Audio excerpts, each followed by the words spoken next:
It's now or never. I'll find her.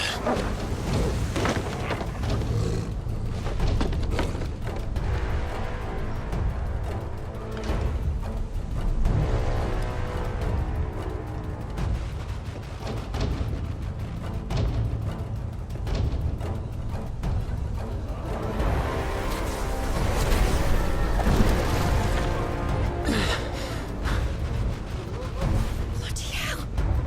How to stop it!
He wants him alive! Hold on. I'm coming. For both of you. Extra shotgun!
Get him!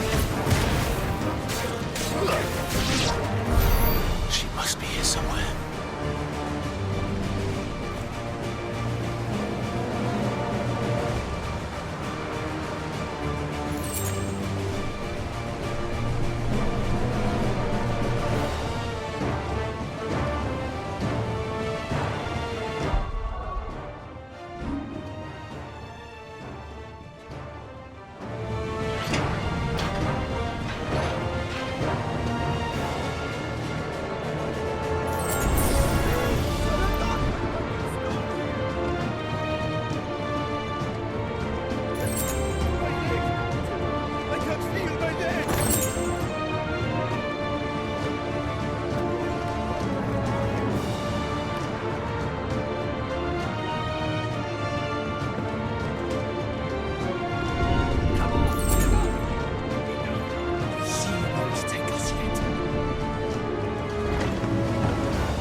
You came.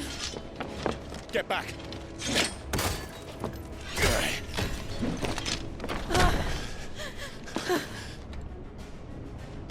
Clive, how did you... I'll explain later. Hands.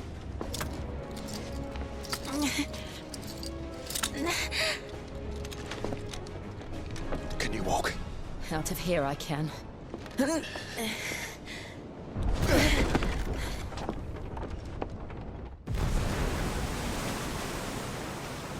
Stand still! Phoenix, are you not the dominant of fire? I see naught before me but a guttering flame.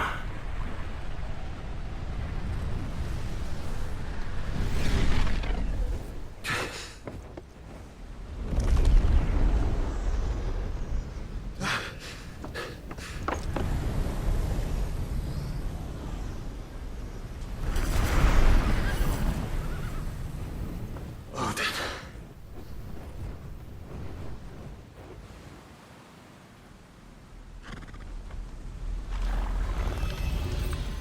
honest then.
Can you go on?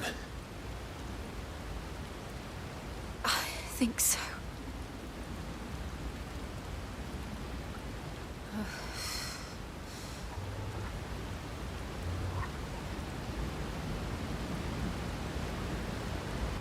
But to where?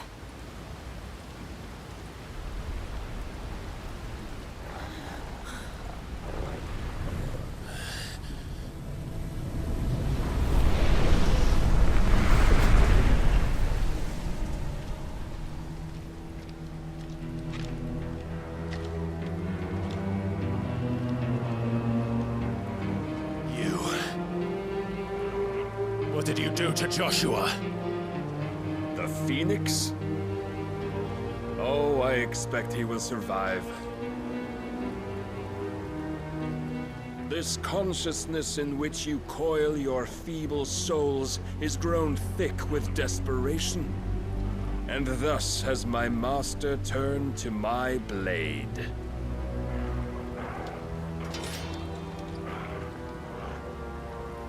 The world will soon be painted in black. And all that live shall gather in death's autumn wake. Not if we remove the cause of this misery. Not if we destroy the last of the Mother Crystals and restore balance to the world. Come. Do you truly think it's so simple?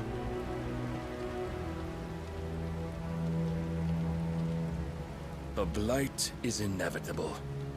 Not even the Almighty might stop its endless march.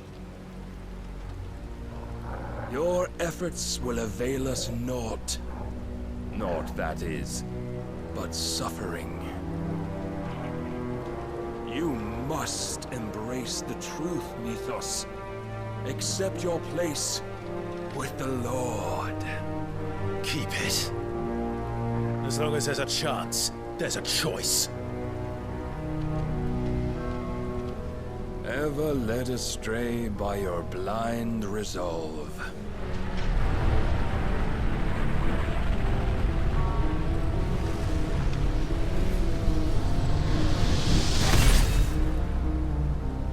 Now, it is time you learn the inevitability of your divine fate. However much it may hurt. Get as far away as you can. Clive, no! Trust me, Jill.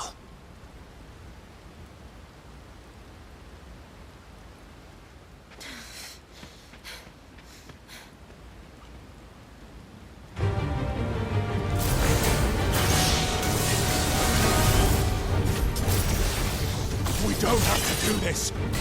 Oh, but we do. If only to remind you of your duty.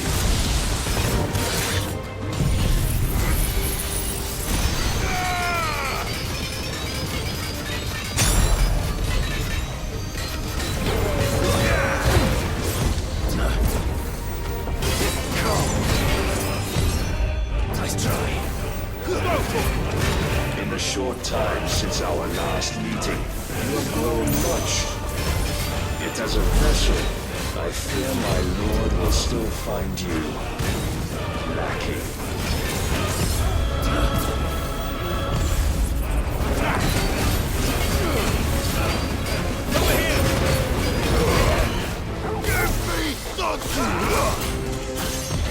All this fire and fury, and for what? Stopping the light. A foolish notion I have seen enough. If reason cannot sway you, there are other means of persuasion that might. Nice, you thought it out.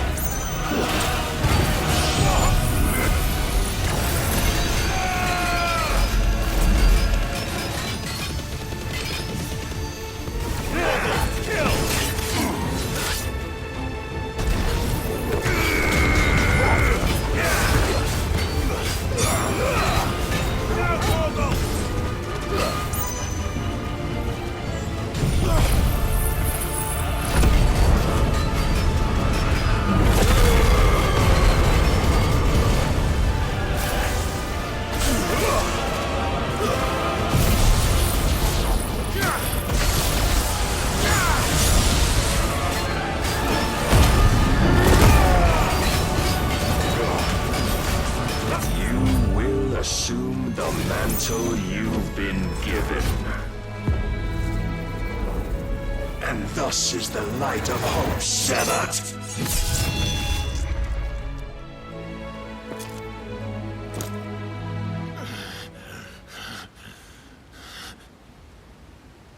You would yield so soon. Never. Clive!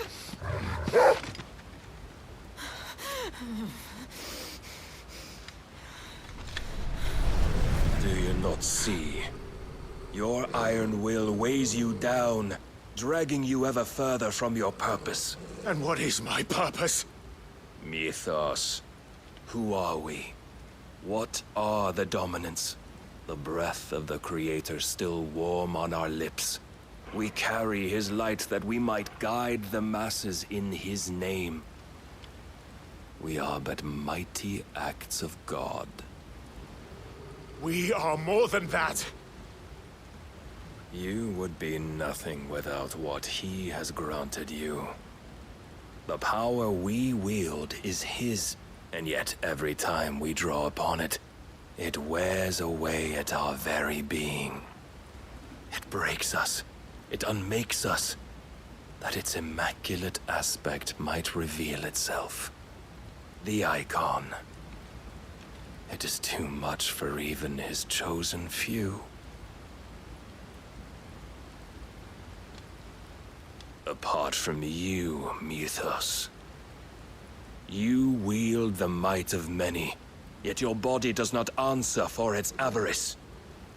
What are you saying? What I am saying is that we dominants are a means to an end. We were created for you, that you might drink deep of our strength and thereby fulfill your divine purpose. Which is?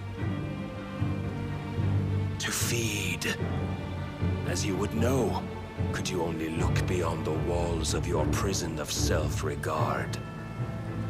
As long as you choose to ignore this, you shall never penetrate my defenses. Still, you may take solace in the fact that you are not alone in your plight. The chains of volition shackle all of mankind, but there is yet cause to rejoice. For the Lord, in his mercy, has taken pity on his flawed creations, and shall see them restored to their proper forms. And what exactly would that be? Why, loyal servants to God. No. Manners, Lord Rossfield? They are men, like you and me. albeit ones unburdened by the wills that drive our kind to madness. They are pure. They are divine. You mean to turn everyone Akashic? Not turn, Mythos. Turn back. For too long has mankind been led astray by their clamorous wills. It is time they return to a world of quiet equality, where they might once more know salvation. Salvation! And abandon everything we hold dear! We don't need your salvation. We'll save ourselves, and we'll do it on our own terms. Not yours. And not your gods! With every defiant expression of your will, the tighter the chains of consciousness become. But perhaps that fact may be put to use.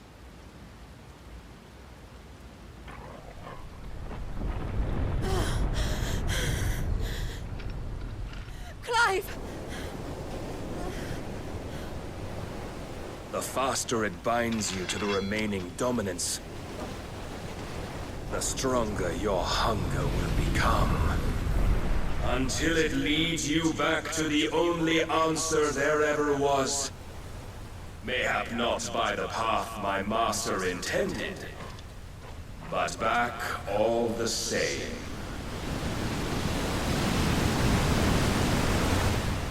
Ash is not far. I could freeze a path. You're in no fit state. Probably not, but I can try.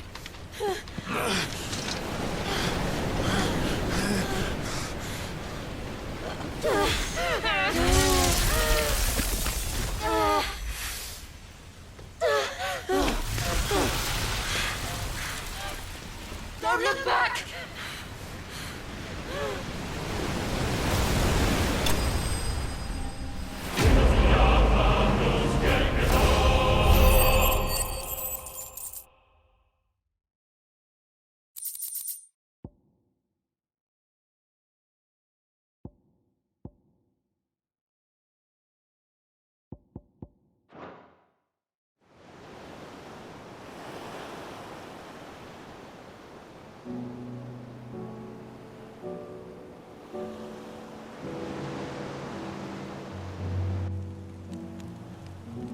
I hope the others are safe. The Enterprise was clear of the gap when we fell. They made it, Jill. And they will have seen the ice, where it led. We need only wait till dawn.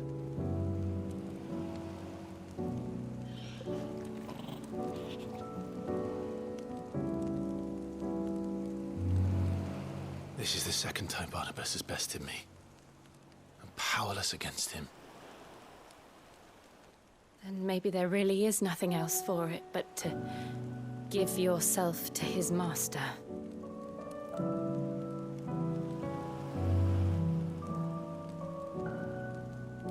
Only you won't do that. The Clive I know would never do that. So you believe? But do you really know me? If what Barnabas said was true, then I'm more monster than man. And each time I summon the flames from within, I burn away the things that make me who I am. Do you, though? Think of what you've used that power for. Of all the people you've saved. It doesn't matter how or by whom it was granted, only how you choose to use it. And you've chosen to use it for good, haven't you? I've also used it to kill. What if that's my purpose? What if it's all I'm good for?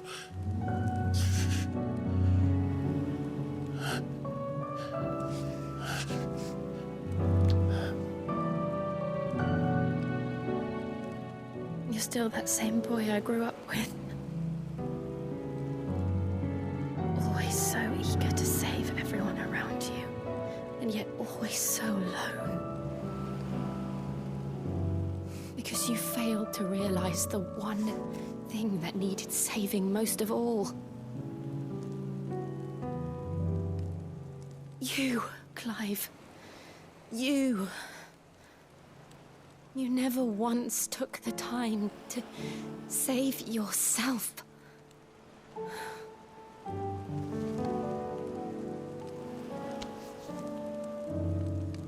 Myself? I think I might be beyond saving. No one is beyond saving, provided they want to be saved. You fight to survive. And you survive so that you may protect those you love. It's what you do. What you've always done.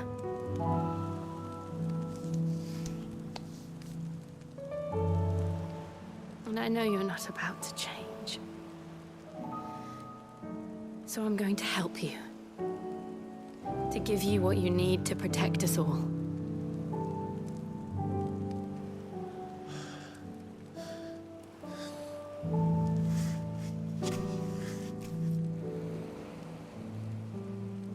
Jill.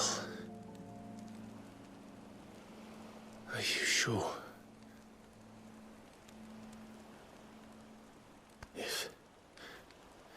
If this is what you want, then...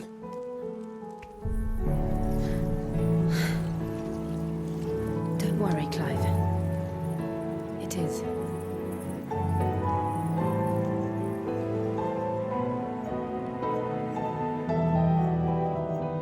This burden, I'll give you the strength to bear it alone. But I'm not alone. These burdens I carry, my sins, my pain, my sorrow, I see now that they are all a part of me.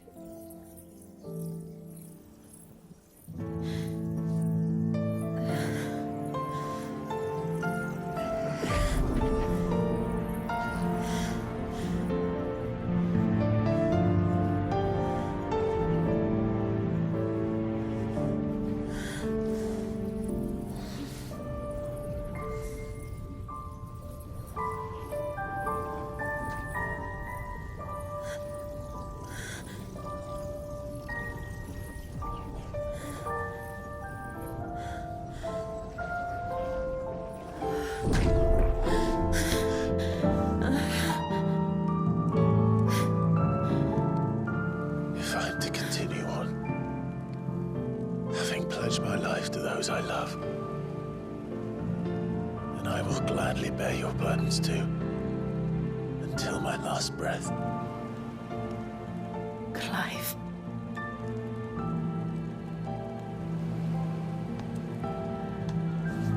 I promise you, Jill, we will find a way to escape this fate. Find a way to save each other.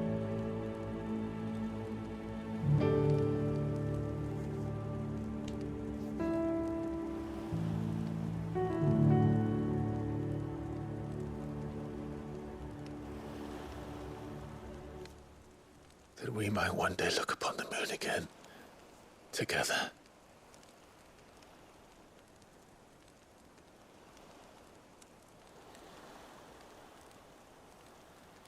And I promise you, Clive, that I will be there, no matter what you must become. I know.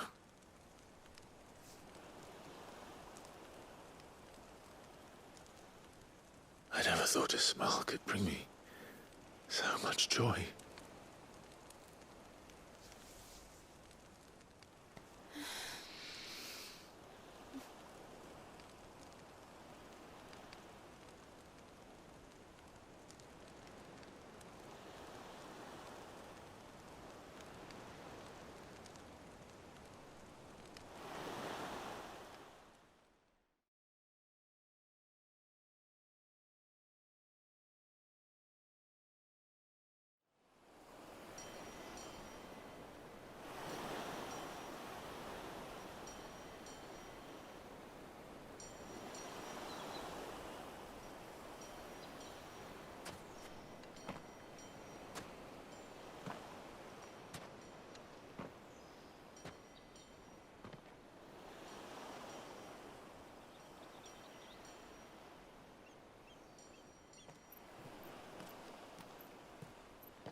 What of Barnabas? Do we pursue him? No. Our paths will cross again soon enough. Whether we like it or not. Besides, there is something we must do first.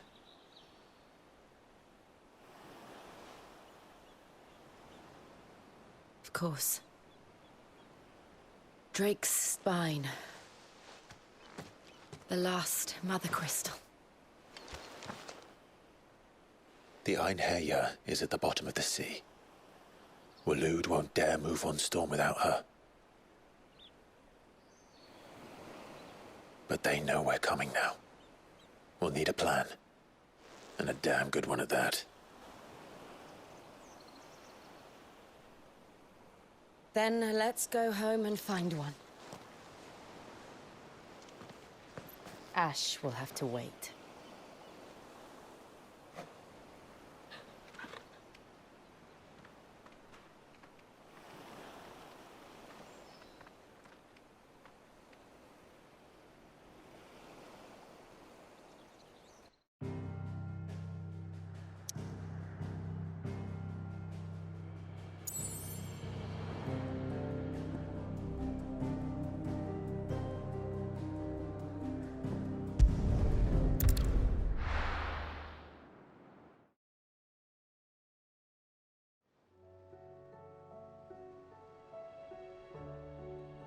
Mid says Odin split the sea in two. She's always been partial to a tall tale. But there's tall, and then there's tall. I struggle to believe it myself. I see your uncle isn't with you. He stayed with the Enterprise. After our brush with the Einherjar, she was in urgent need of repair. And my uncle knows a shipwright in Randalar. We're to join him there when we're ready to sail for Ash. You sure that's wise? Last I heard, the place was still overrun with Akashic. Show me a city where that isn't true. Ultima's plague is spreading. We're running out of time, aren't we? We've done our best to shore up that hideaway. But I doubt a few planks will stop what's coming. Still, we'll keep at it. Every little helps, I suppose. Let's hope so.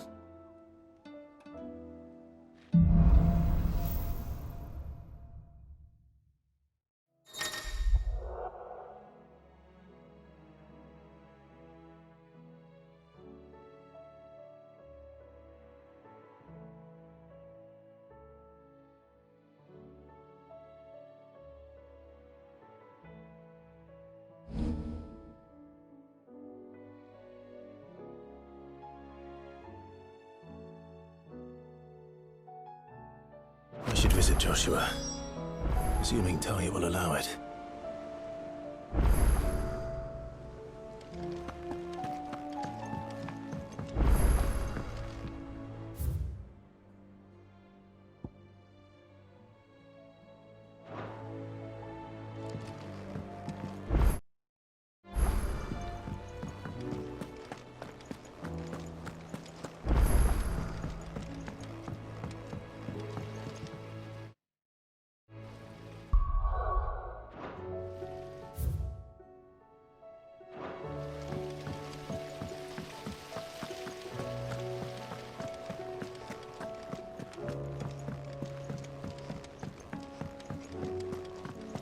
So, she don't need saved? With Canva in the hands of Akashic, we'll need to find another port. Ah, Sid. Just the man I was hoping to see. Did you have a mo? Don't tell me. You need more bomb ash. Oh no, we still got plenty of that left. I'm working on bringing another one of the Chief's designs to life. This time, it's a new smelter. It's got a reverberatory hood over the top for additional thermo amplification and a system of reciprocal recirculatory regenerators that let's just say it gets very blimmin' hot. A heck of a lot hotter than anything Blackthorn's got in his forge, that's for certain. Only mithril engines get hotter. You can't chuck ore in one of them and get metal out the other end. Trouble is, we won't be able to make out of any old rubbish neither. We need the good stuff. And I hear you once helped Helena get her hands on exactly that. Any chance you could help me too? If it's for the good of the hideaway, I'd be happy to. Oh, it is. I promise you. So, what exactly is this good stuff you need me to find? We've got a couple of examples here. Spherical echoes, we call them. More fallen materials. So this smelter is similar to the mithril engine in more ways than one. That's right. They're a bit like the thermal helms. Fallen ceramics deal with heat like nothing else, see? And what's more, they're directional, transferring heat from the inside to the outside. But these things, they're all outside. If we line the hub with them, they'll reflect the heat right back into the furnace. We've collected as many as we can, and I know where we can get the rest. Trouble is, they're all watched over by their bigger, uglier cousins. So you want me to visit some ruins, destroy some echoes, and bring back the spheres they're guarding? That's it in a nutshell, yeah. We're only 3 short, mind, and we know exactly where they are. There's one up Amber Way, in that ruin that they call Lost Plume, and another in the Silent South, over in Dalmekia. Last one is in the ruins of Advent, which is in the Empire. All right then. Wish me luck. Will do. I'll be keeping all my fingers and toes crossed.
The people of Amber might not have been the friendliest sorts, but they didn't deserve this.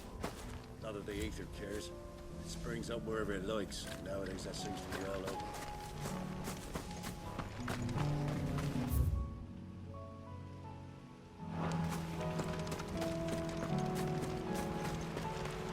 Damn it. The whole village is turned.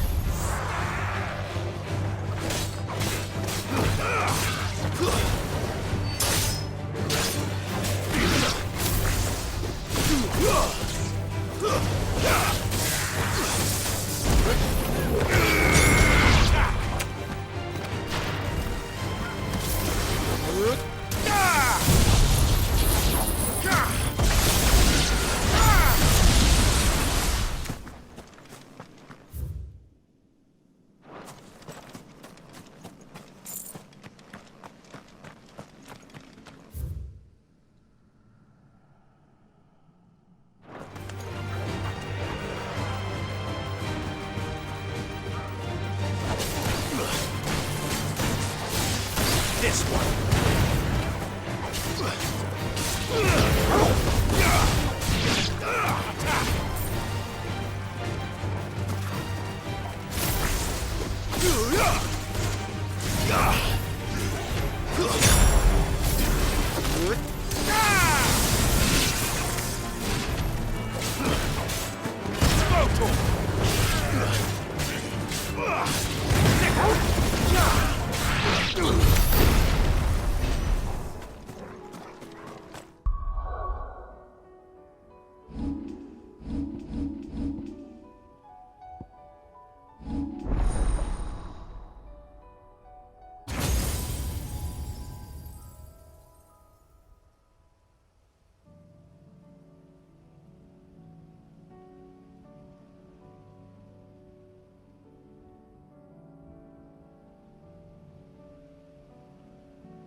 Stay down!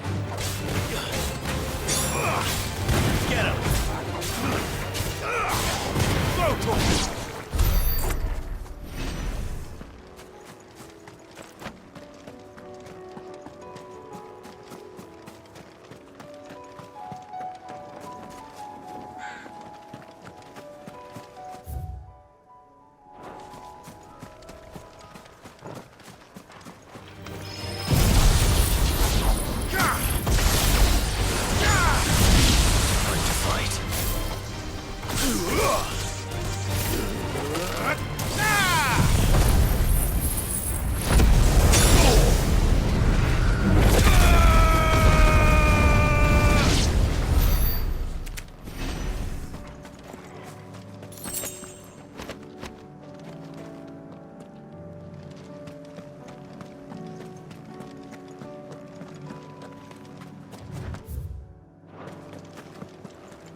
I'll need to deal with these ones first.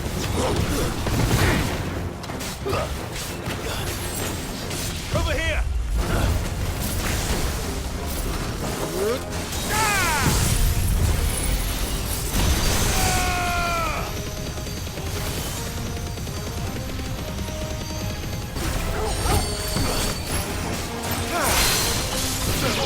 Kill! Nice try.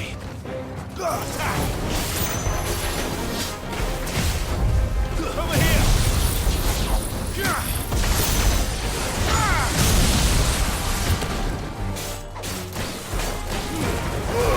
Now, Torgal! Torgal, kill!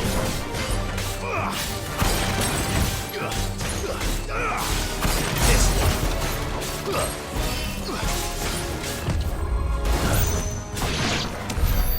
Now to find this spherical echo.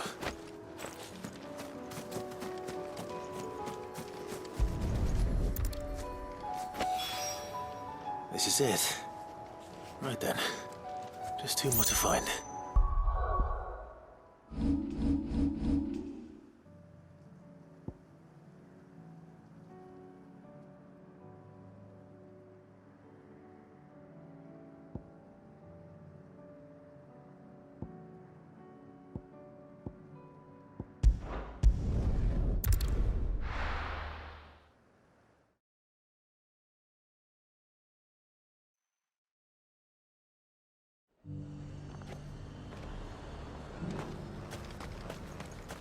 Why?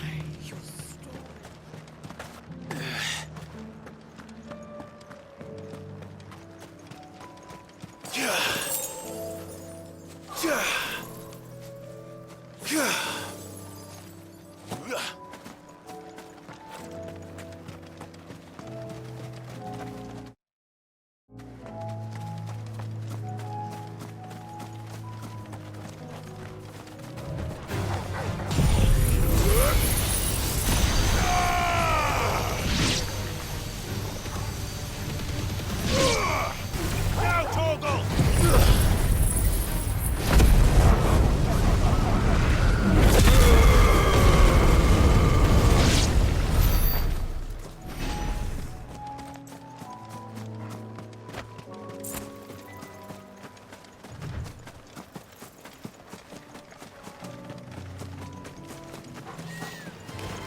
All yours, Torgal! Torgal, kill! Farewell!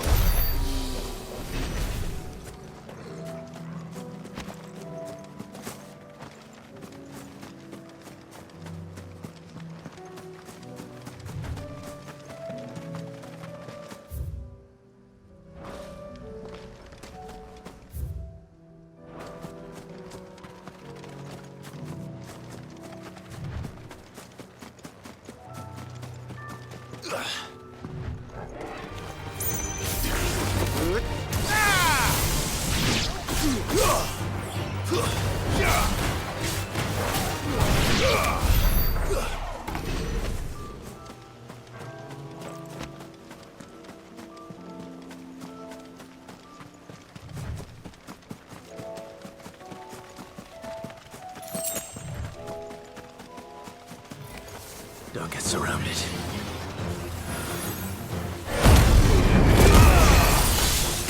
All yours, Torgal.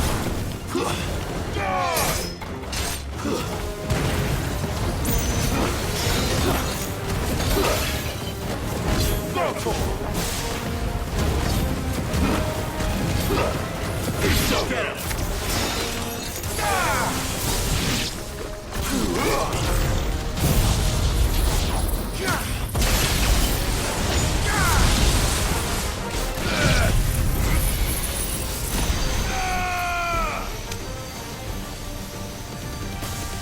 You're finished! Now, Torgal!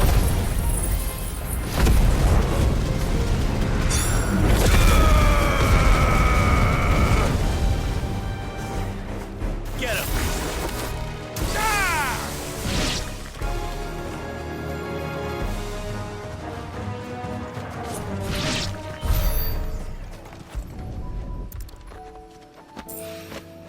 Two down, one to go.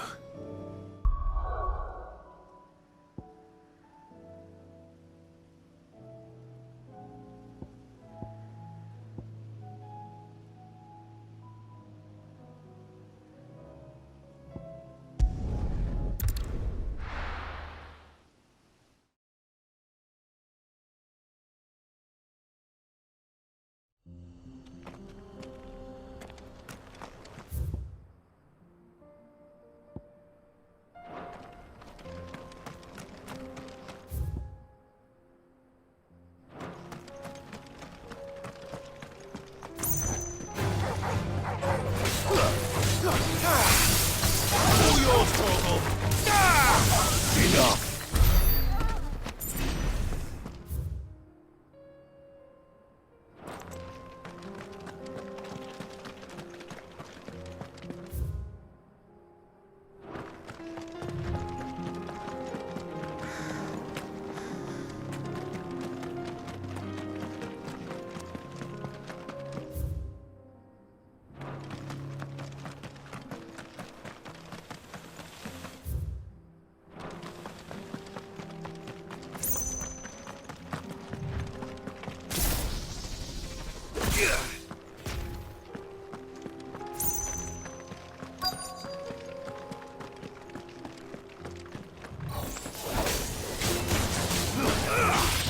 This one!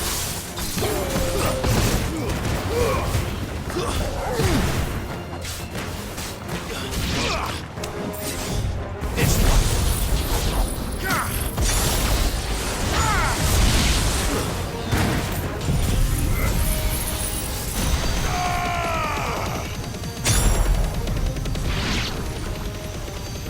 all yours, Torgal!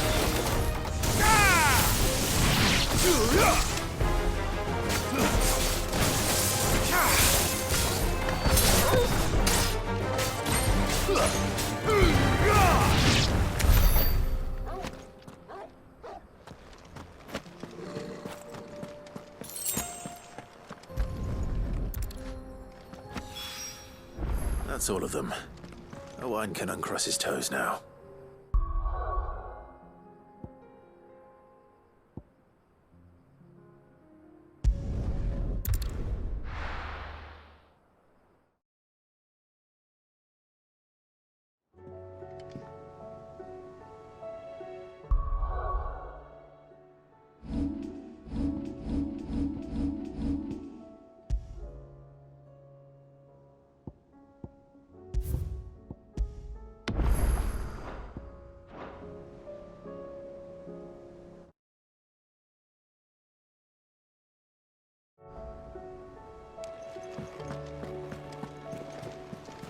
Covered in nicks and lumps.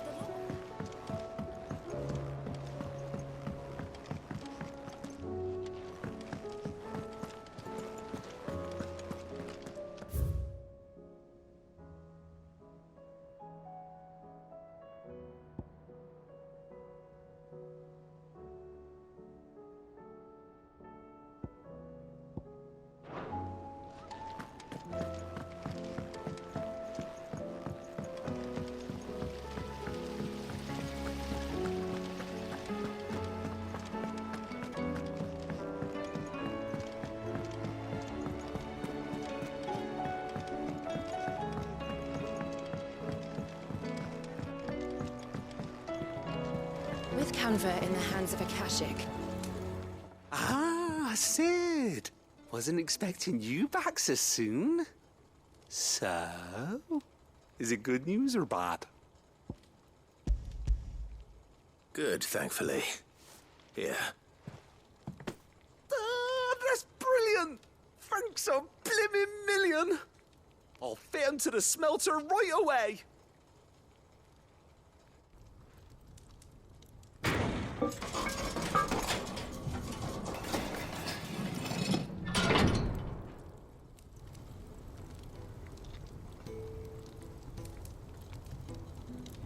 May I present to you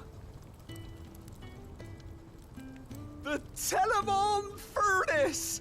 Ain't bad, is she? She's a beauty. You saved my bacon again, Sid, and I ain't about to let your good deed go unrewarded. It's fine, really. My bag's flexible enough already. Oh, don't say that. I'm sure I can make a few improvements to it yet. You could just buy me a bigger... How about that clasp? Looks a bit stiff.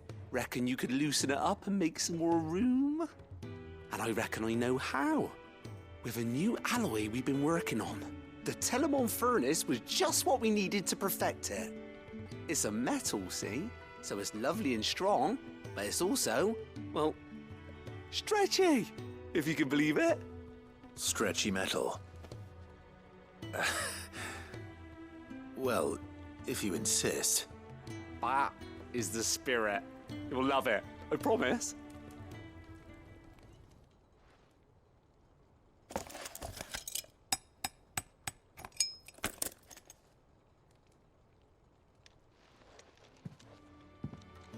So, what do you reckon? It's actually quite ingenious. Thank you, Owein. Shh, don't mention it. You earned it. And I wanted to get some practice in using that metal anyway. Reckon we'll have all kinds of uses for it around the hideaway. Can't think of any right now, but that's our job, innit? Dreaming up new ways to make life easier around here. Maybe even out there, too. One day, the whole world's gonna know about the inventions you've helped us put together. That bag of yours will be the first of many. You mark my words. They'll hardly believe their eyes, I'm sure.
Heard the bad news then, did you?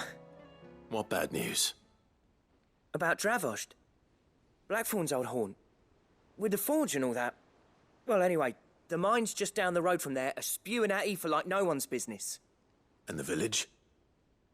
Safe from the flood for now, but they've got other problems. A Kashik. Every creature in the area's either turned or on the way to turning, apparently. Zoltan and the others are living on borrowed time. They need help, and quick. Doris sent a few curse breakers to keep an eye on things, but there's only so much a couple of scouts can do. Except get eaten. If something ain't done soon, the whole place will be overrun. I won't let that happen. Didn't think you would. Does Blackthorn know? I thought it might be better if he didn't. He'd only do something stupid. You reckon we should tell him? No. It's better this way. Yeah, well, I can't stand about knowing what's happening out there, so I'm off. I'll see you in Travost.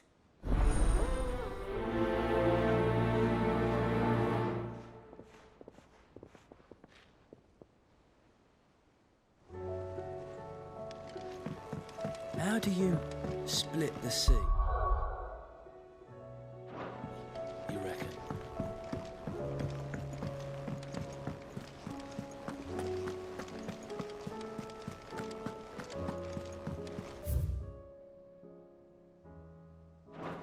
Come back.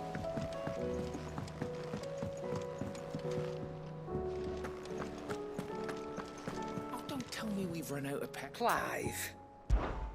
Go on, then.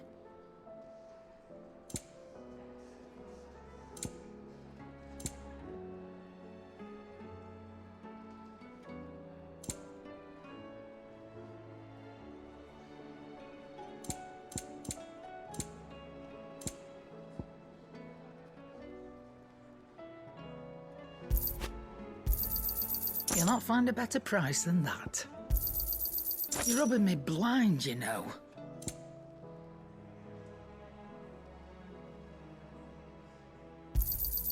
You'll not find a better price than that. It'd better all be here. You're rubbing me blind, you know. It'd better all be here. Finished, are you? What do you recommend?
So Dravost is still standing.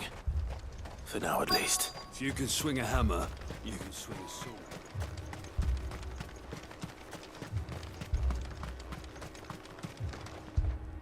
Clive!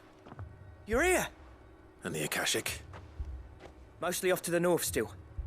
But I spoke to Doris's scouts and it turns out things are worse than I thought. There's swarms of them out there. Told old Snotty to be ready to seal the north gate. That should buy us some time if we need it. Enough for the villagers to barricade themselves inside their homes at least. Well done. Welcome back, Sid. I'd never have guessed, you know. Not if August hadn't let slip. Who'd have thought that the savior of Dravost would turn out to be the realm's most infamous outlaw? Keen to help us out again? I am. Thought you could sneak off without me, did ya? Blackthorn. Oh, what are you doing here? One of the scouts couldn't keep his voice down. Unlike my best mate who didn't think I deserved to know. Zoltan, how long's it been? Long enough for us two to turn into a pair of old codgers, I see. That your idea of an apology? Prick. Don't listen to him. You only did what you thought was best. For the village and that. I did, yeah. But that ain't the whole of it. Vulcan, our master, didn't leave the chiefdom to the two of us. He left it to me, the best blacksmith in Dravost, barring himself, of course. Bloody stupid tradition, in my opinion. If someone's got talent, you should let them practice their craft, not ask them to settle petty feuds and barter for grain. Our master wasted half his life that way. I wasn't about to let that happen to me. So you wasted half of mine instead. You're what Dravos needed. Under me and my precious ideals, this place wouldn't have lasted a year. So I left to devote myself to the work and spare you lot the consequences. I may be a selfish prick, but I only did what I felt I had to. What you had to do was your duty! Even if it meant we all starved? Enough. This is no time for bickering. You can finish beating each other up once Dravoj is safe. Fine. I've said my piece anyway. Yeah, so have I. Sorry, Clive. I shouldn't have stuck my nose in. We're short enough on time as it is. Still, give us a mo, would you? I need to get my head straight before any of them Akashic try to bite it off.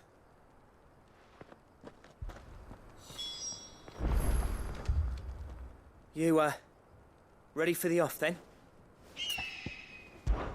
We can't afford to waste any more time. Right you are. Might be worth having one last word with the scouts, though. Don't want any nasty surprises, do we? Oh, and Blackthorn, you and Zoltan might be better off staying inside the... Akashic on the move. How close are they? Within sight of the walls, and there are more coming up from the mines. What was I saying about nasty surprises? They'll wash right over us if we stay out in the open. We're pulling back behind the gates. Good idea. Get yourselves inside, but keep your weapons handy. Understood.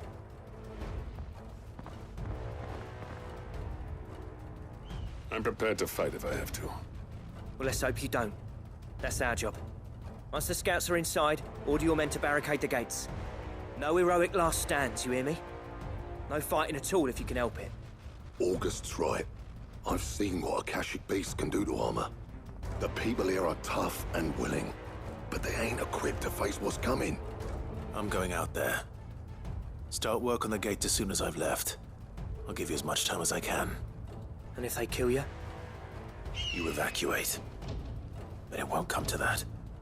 I promise. You'd better be right. Take good care of Dravoj till I get back. Leave it to me. And give those things what for, yeah?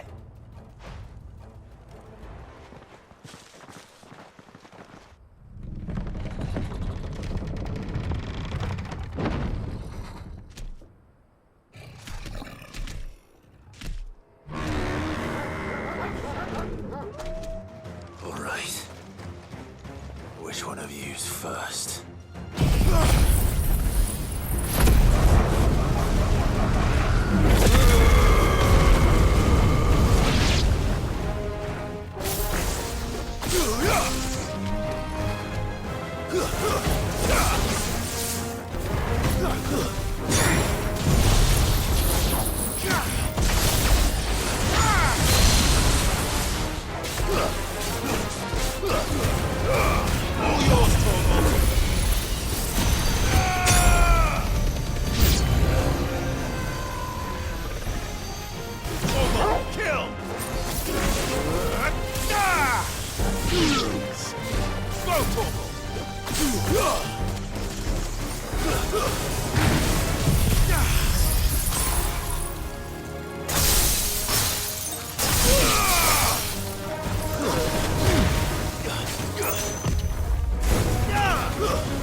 Is that it? Apparently not.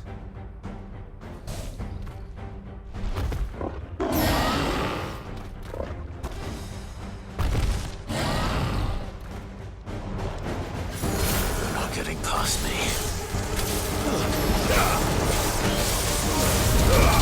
All yours, Torgal.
Now, the question is, did I miss any?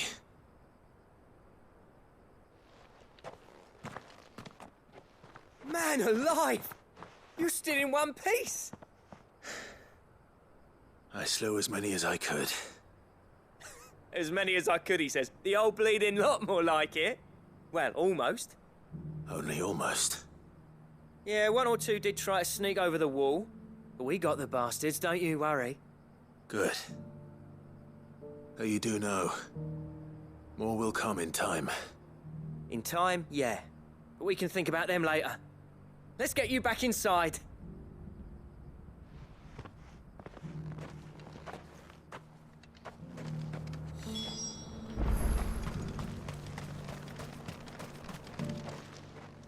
Sid! You're even more fearsome than your reputation.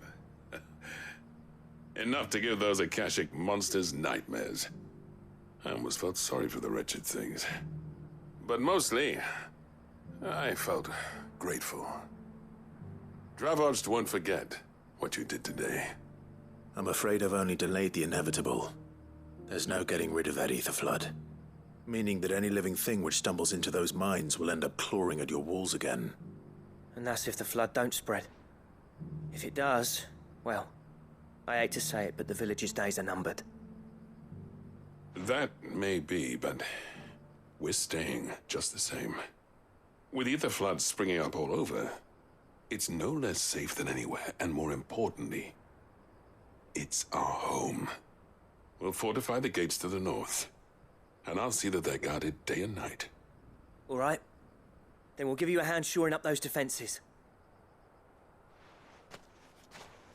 As for you, Blackthorn, that's twice you've turned up when Dravos needed you. So, thanks. I shouldn't have stayed away so long. And I shouldn't have left without talking it over with you first. Too bloody right you shouldn't. Though I doubt I'd have listened. I always envied you. How you made everything look so easy when, for me, it was anything but. You leaving gave me the perfect excuse to hate you. And from that day on, I never once stopped to wonder what it would have been like if you'd stayed. But what you said earlier, it was true. You'd have been the death of this place. Finally, something we can agree on. I hope you see the sense of it eventually. You kept this place alive. Alive, perhaps. Wealthy even, but... Dravozhd isn't what it once was. Our work used to be the pride of Dalmekia. Now, we churn out the same rubbish day after day because it's easy and turns a profit. It's not about the craft anymore. I wouldn't send my sons to war wearing the shit most of our smiths are making.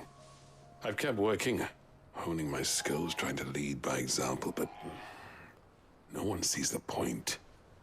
The average castle apprentice has as much passion for the craft as our current lot. Come back to us, Blackthorn. Remind Dravozhd what a true master blacksmith looks like. I'll even man those bellows of yours if it means we can work at the same forge again. That's a kind offer. Kinder than I deserve. And I wish I could accept, but I'm needed elsewhere. There's people who trust their lives to my steel, and I daren't let them down. Fair enough. But that doesn't mean I couldn't visit from time to time. Let's see if we can't rekindle this town's passion for the craft, shall we? I'd like that. Just be sure to tell Snotty to let me in the next time I come calling, yeah? Knowing him, he'd let you in anyway. Blackthorn. The Master Smith turned outlaw, back in my good graces. I never thought I'd see the day.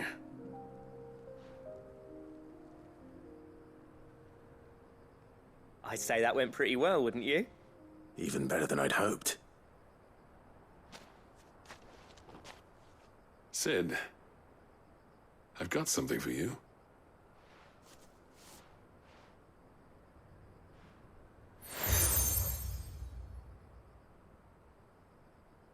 And this is? A token of our lasting gratitude. But I'm of a mind to make you a far grander gift. Designs for a certain sword have been passed down from chief to chief for generations. Now hold on, Zoltan. There's a reason no one's made that blade in centuries. There's not been a craftsman equal to the task. I'll admit your cinders make impressive steel, and I've learned to own an edge Odin will be proud of. But the engravings on that thing are enough to make a jeweler cry. And they're not just for show, either. Have you forgotten what brought you back to Dravozhd in the first place? A certain ring? I knew I'd never surpass you with the hammer and tongs. So I turned my hand to a different kind of metalwork. Between the two of us, I'd say we're the equal of any master craftsman ever to have graced a forge.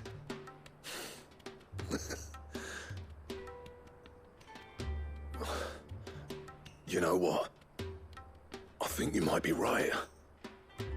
Clive, you wouldn't mind if Zoltan came back to the Hideaway, would you? He's more than welcome. As long as he can keep our secret. Right. Zoltan, get your tools. We've got a legend to forge.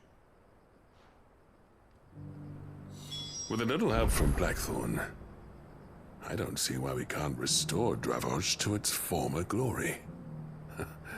Barring ether floods, that is.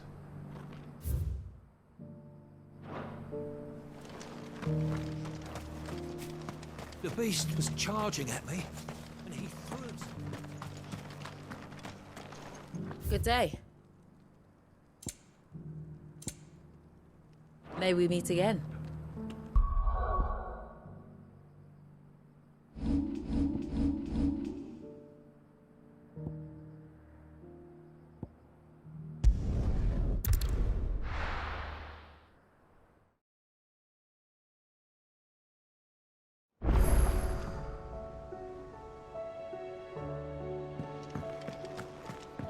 Come back.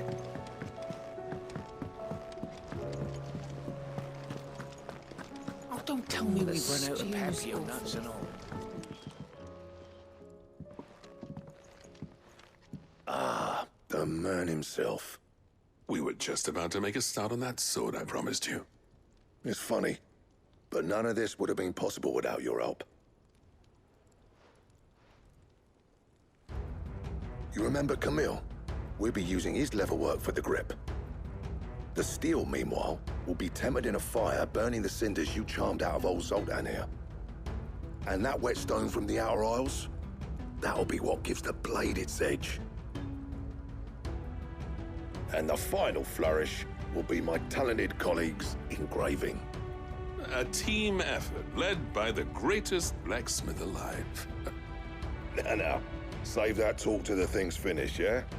Right. I'm ready if you are. To the bellows it is, then.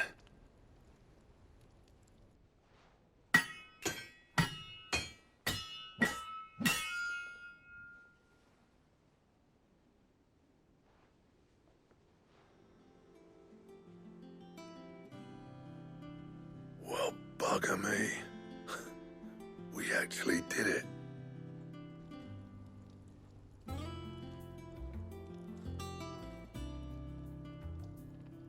The sword to end all swords. Ragnarok. It's quite something. I, trust you'll take good care of it. Thank you. Both of you. So, does this make you pair the greatest craftsmen alive, then? This? Nah. This was just following the footsteps of the greats of old. It'll take more than that to earn us our place in history. But we're up for the challenge. Here. A list of materials. Zoltan and I got talking on the long road back from Dravost. We reckon with those items there, we could craft something even better than the Ragnarok. Something worthy of a legendary outlaw like yourself. That's a weapon I'd like to see. You leave this list with me. I was hoping you'd say that. One legend at a time, eh, lads? Before you start on the next, who fancies raising a cup to friendship reforged? Good idea. No more drinking to forget my past. It's about time I had something to celebrate. Then tap the kegs! Vulcan's boys are on their way!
Don't tell me we've run out of papio nuts and all.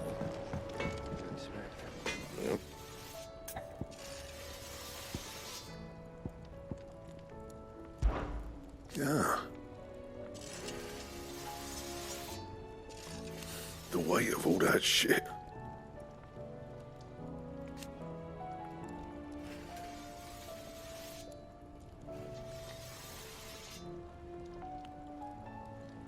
Clever girl, that one.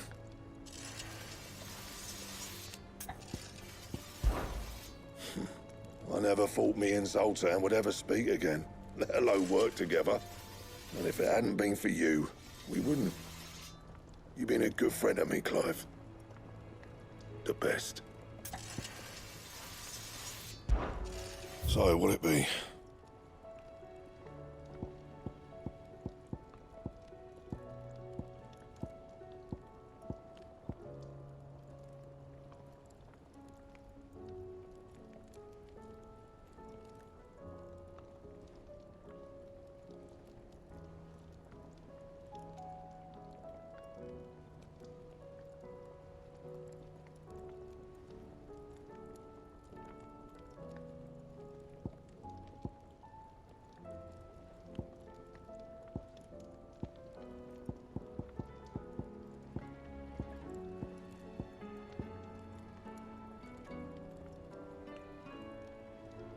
And?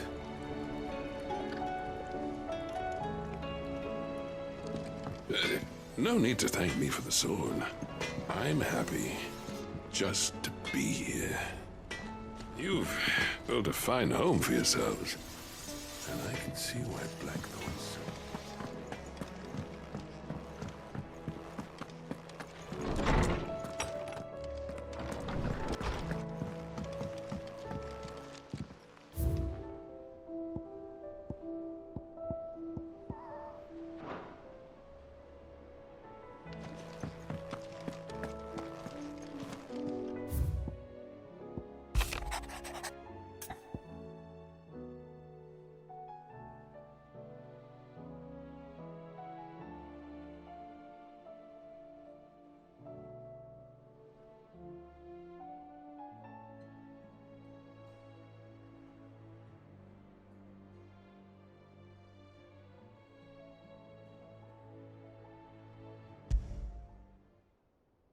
There's no way of knowing if Doris will confide in me, but I can speak to her at least.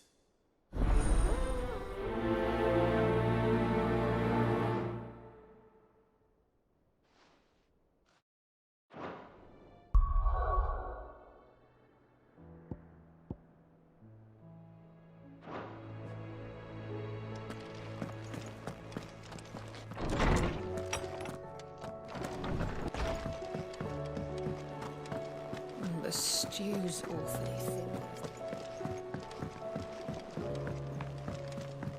Come back. Covered in nicks and lumps, the lot of them.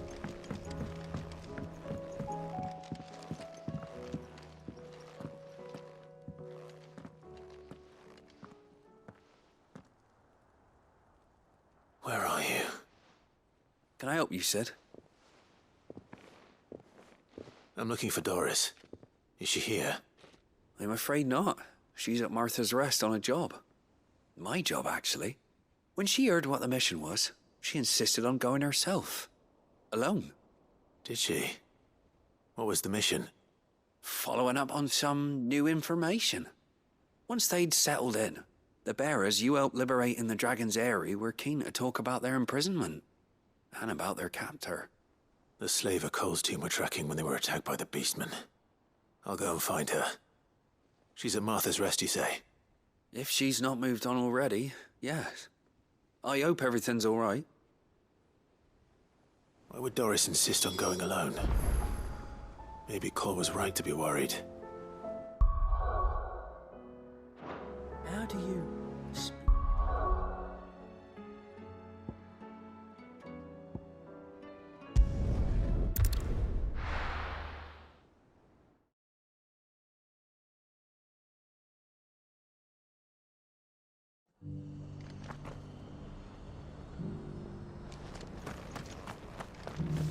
Doris should be somewhere nearby.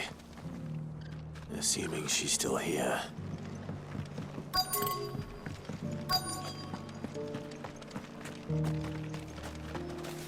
What are you after?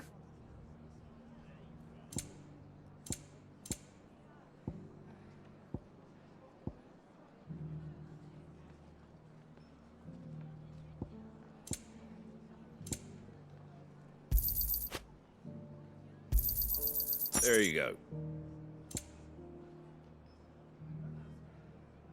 Pretty well. Just because the heavens have gone to rack and ruin, it don't mean we have to. Now, let's get this set out.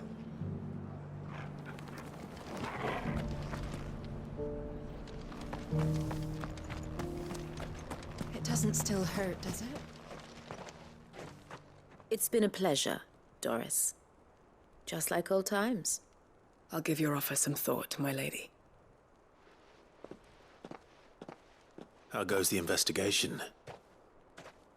Sid, what brings you to Martha's Rest? You. I heard you were out here on your own, tracking our slaver. I trust you're being careful. Of course. And it had to be me. The bearers from the Dragon's Eyrie confirmed a long-held suspicion of mine that the slaver we've been tracking is an old acquaintance. She's no fool.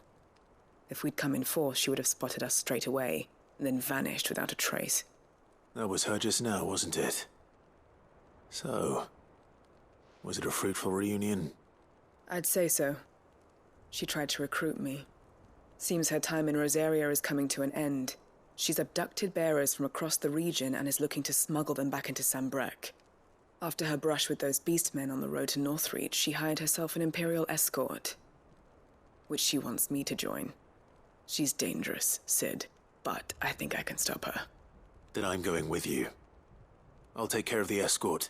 You can see the bearers to safety. Where are they? The Baum Archers, soon to break camp. You go on ahead. I'll follow once I've sent word back to the hideaway.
Good.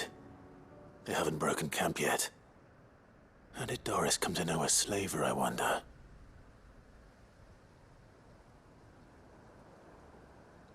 We've waited long enough. She's not coming. Ready the bearers. We're leaving. Back to civilization, is it, Mom? With all haste, lest any of you lackwits start talking like these feckless bumpkins. I presume your men are ready. We've suffered too many delays as it is. Any more, and I'll be docking your pay. Yes, Mom. Oh, but before you go, it appears we have company. Kill him. You're welcome to try.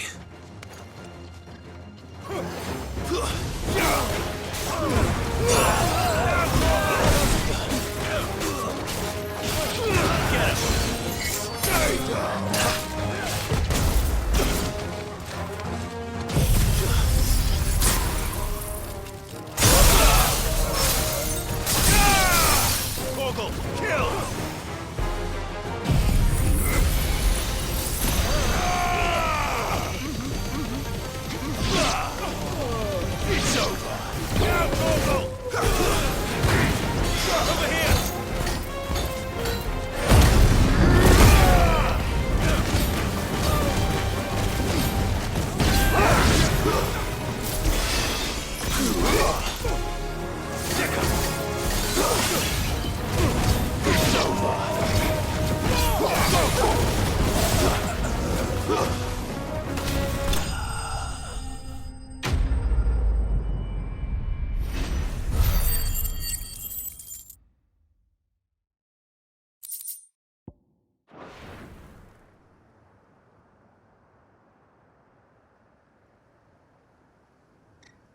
So much for your escort. You'll forgive me for not avenging my men. I'm not the swordswoman I used to be. I surrender. Do with me as you wish, Cid the Outlaw. Cid! Ah, Doris. I take it you're not here to rescue me from our brooding renegade? You know, I always wondered where you'd vanished to. But casting your lot with this criminal of all people. Better fighting for a cause than killing for coin. I'm sorry, Cid. I should have told you sooner. This woman, my former master, once trained bearer children to be weapons in service of the highest bidder. She raised me like a daughter. And I did terrible things to earn her favor. It wasn't all terrible, surely. We had our fun, too. You were always so eager to learn, and had such clever hands. All my other children took either to the blade or to the books. Always either or. But you proved yourself a master of both. That's why I kept you for my own. How about it, my little dagger? Care to swear that blade to me again? I never swore my blade to you, nor will I ever. I fight for a higher cause, to liberate the bearers of this world. Farewell, Master. Thank you for making me the weapon I am. You always were a righteous child.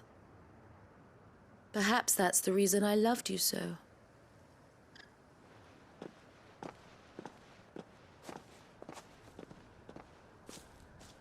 What do you want to do with her? I am not the killer she wanted me to be. Not anymore. And she no longer has friends in high places. The Dame does, though. Her connections at the Imperial Court will see that justice is done. All right. If you're certain. I am. And thank you for everything. Now, I better let these bearers know that they're safe.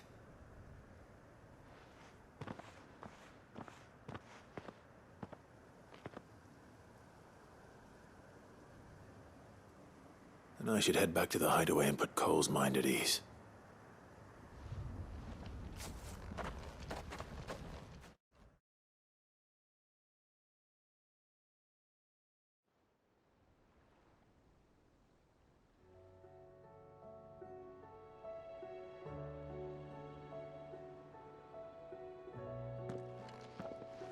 Welcome back, Cid. Doris's message just arrived. I hear you saved more bearers from being smuggled across the border. With any luck, they'll be joining us in the hideaway shortly. Oh, and your letter. You don't need to worry about Doris anymore. I'd been hoping as much. She mentioned one or two things in her report. So the slaver we'd been chasing all these months was her former master. Wish I'd known. She's been arrested, by the way, over in Sandbreak. Went quietly, or so we're told. And she won't be getting off lightly. The Empire may have no love for bearers, but it's none too fond of black market traders either. Can't have been easy for Doris. I'm sure it wasn't. But don't worry. She'll be all right. I hope so. Suppose you should know, eh? You had quite the past yourself before you came here, or so I understand. Anyway, thanks again, Cid. The Cursebreakers would be lost without Doris. And you, of course. Keep up the good work, Cole.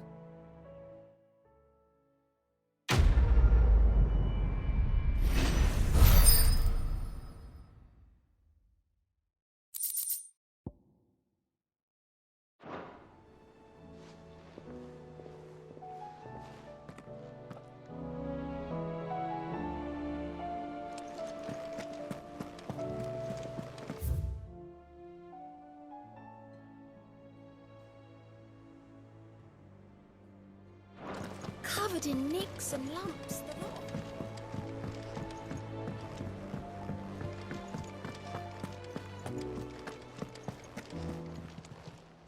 Clive! Here you go.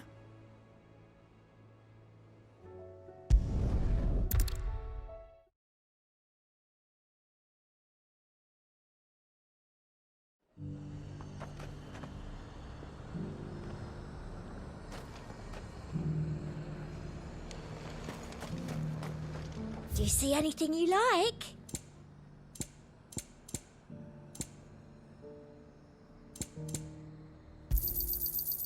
I do like a customer who knows what he wants. Why?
Time to fight.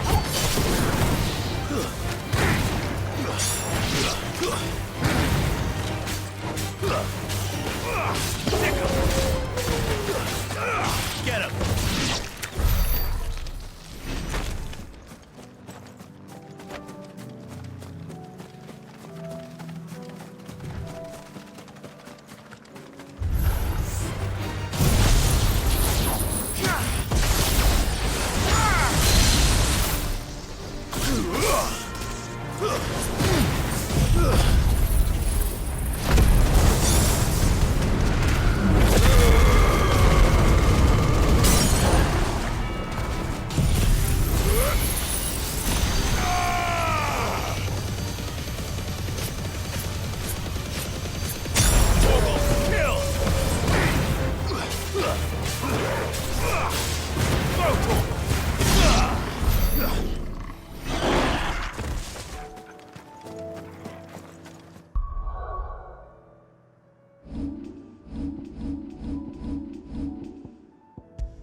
All yours, Torgal.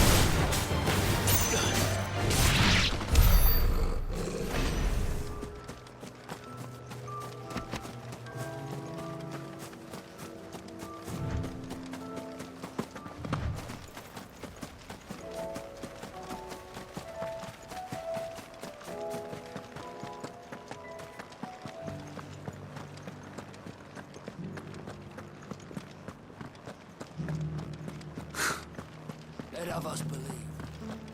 But there were ghosts at the gates, not Daisy.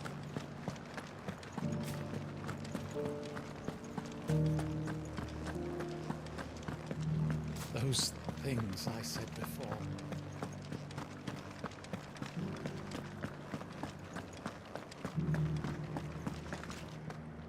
Oh, Clive. What am I to do? My wards and I may soon be without a home. What's happened? The High Cardinal has descended from his lofty throne and taken up residence here in Northreach. The High Cardinal? Leader of the Council of Elders, second only to his Radiance at the head of the Imperial government. Not that any of those things still exist. Now he goes by his noble title, the Duke of Oriflamme. And what does he want with Northreach? He wants to transform it into a military stronghold, a foundation upon which to build a new Sambrec.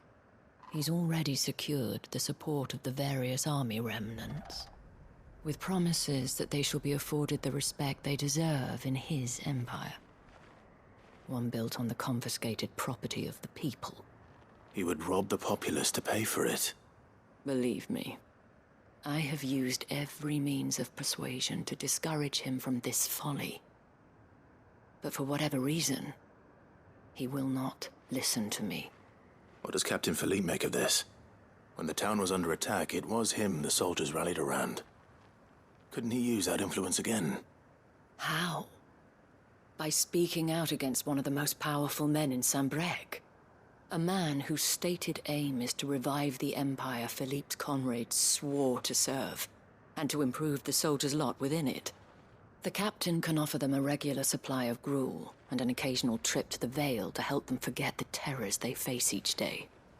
The Duke offers them a vision of strength and safety. No. Any attempt to incite mutiny would cost Philippe the support of his men, if it did not cost him his life. But given the mood around town, mutiny may yet be unavoidable. The people have little appetite for further deprivation, least of all when it serves only to elevate others. And who could blame them? Clive, would you appeal to the Duke on my behalf? For your services to Northreach, you have the respect of the soldiers, and they will take you to His Eminence if you ask them. And unlike Philippe, no bonds of loyalty prevent you from speaking your mind to the man. Well, will you try? You could hardly fare any worse than I did. I'll see what I can do. Thank you, Clive. Tell me then, where will I find this Duke of Oriflamme? In the garrison? Overseeing the troops, yes. All right. Wish me luck.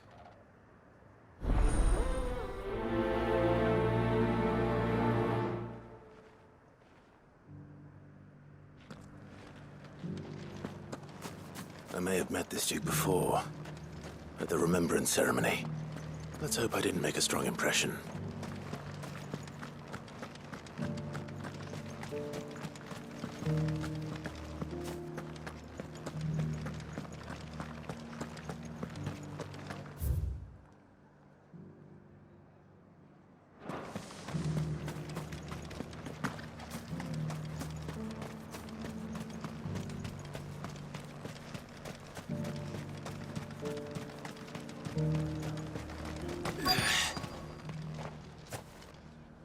Halt! Oh, sorry about that. You're the dame's man, aren't you? You got some business with the captain? No, actually. With the Duke. I was hoping I might be able to speak with him. We're under orders not to let any civilians pass. But you should be all right. His Eminence has heard all about you and your heroics. Wait here. I'll go and ask.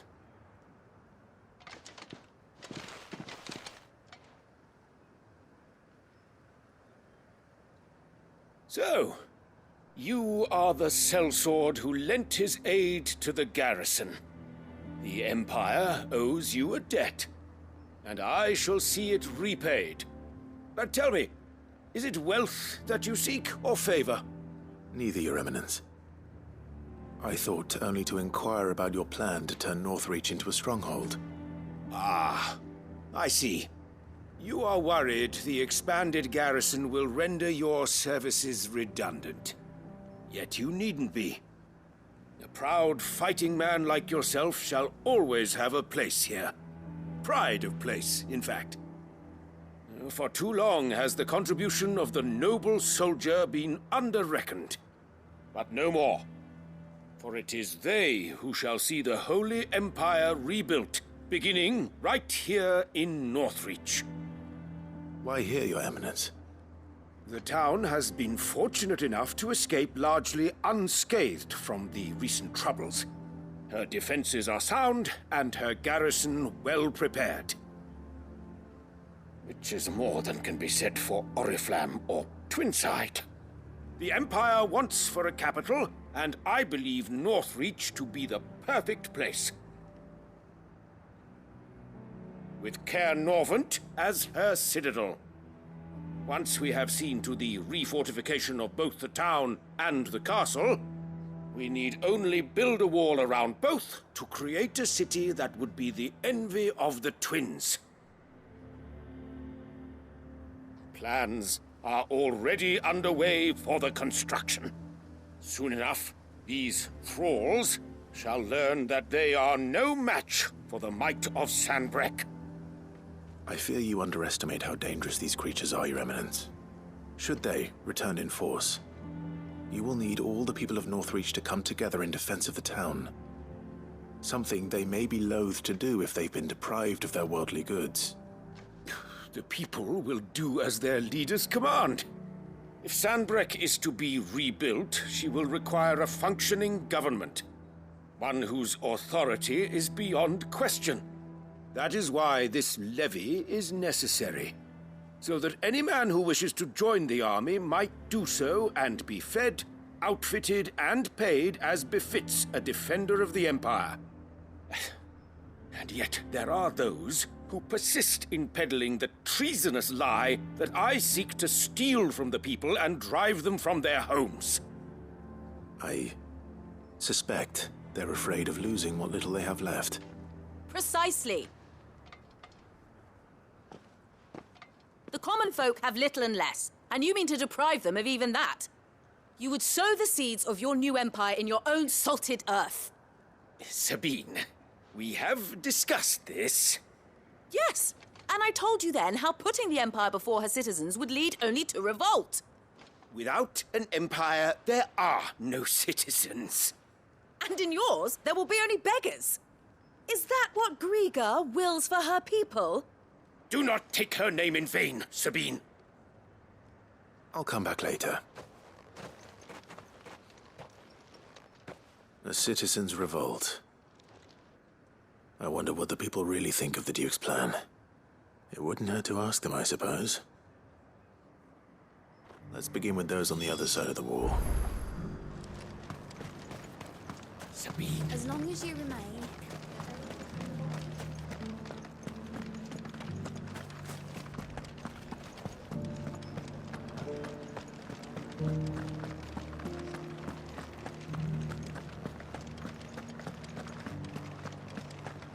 There were ghosts at the gates not days ago, and now you...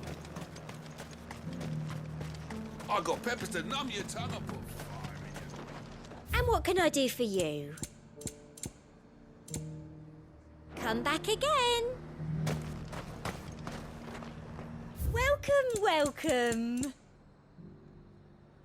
I'll be here if you need me. I've been hearing a lot of talk about a certain duke. Nothing good, I'll wager. Going around acting like he owns the place. And with hardly a word to the dame. This is her town, not his. I take it you'd rather she was in charge. As far as I'm concerned, she still is. Just need his eminence to sod off back to Oriflamme.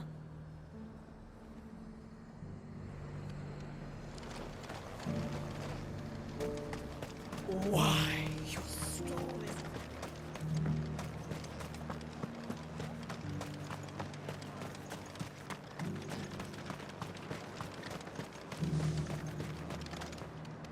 A question, if you don't mind. What do you think of the Duke of Oriflamme? Don't get me started. You build a life for yourself somewhere, earning for some noble to turn up and tell you got to hand it all over to him. If he thinks his name and his chains give him the right to empty our purses, he's in for a rude awakening. We'll do whatever it takes to keep what's ours. Whatever it takes.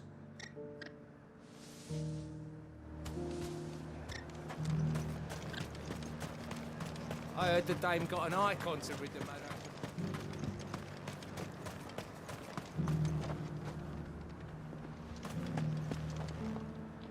All right there. What is it you're after, sir? Just your opinion, actually. I wondered what you thought of the Duke of Oriflamme. Oh, him. Not much. None of us traders do. It's thanks to nobles like him that we had to set up shop this side of the wall in the first place. Couldn't have the rabble getting any closer to the holy capital, could they? And now he's trying to drive us out completely, threatening to take everything we got from us if we don't clear off.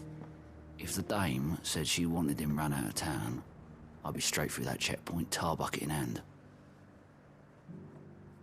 Well, the people seem united enough. What about the soldiers?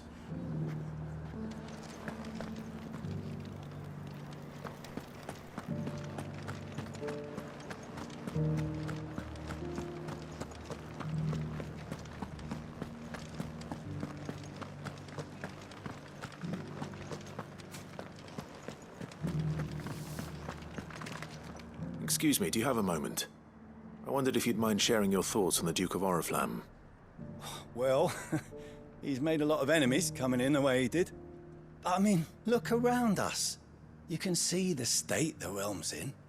The traders might not like having the screws put on them, but if they volunteered a few more of their hard-earned gil before things got bad, maybe they wouldn't have to. I think the Duke's got a point when he says rebuilding the Empire's the best way of making sure we're all protected.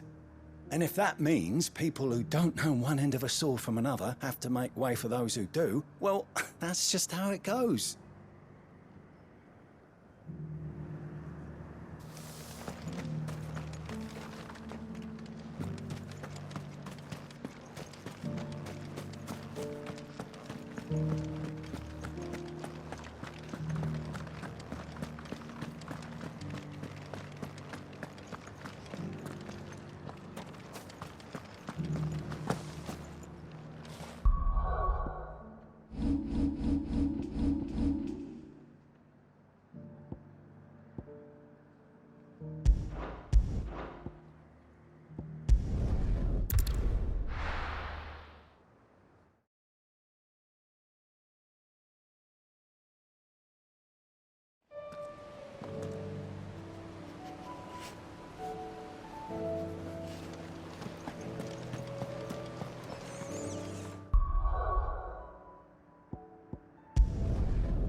There were ghosts at the gates not days ago.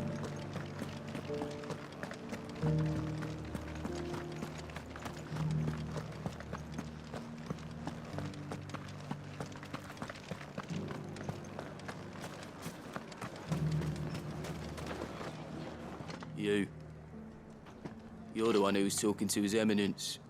On the Dame's behalf, yes. I was trying to persuade him not to take the people's goodwill for granted, but it seems my words fell on deaf ears. What do you think of his plans? I'm a soldier, mate. He tells me what to do, not the other way round. Listen, I've got nothing but respect for the Dame, but I've got a family to look after. That's where my loyalties lie, not with the town or the Empire, but with my wife and children. If the Duke can get us some men and the equipment we need to fight off those blue-skinned bastards, I don't care how he does it.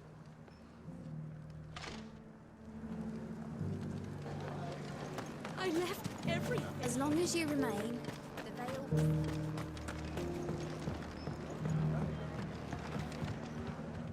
I hear the Duke of Oriflamme plans to turn this town into some sort of fortress.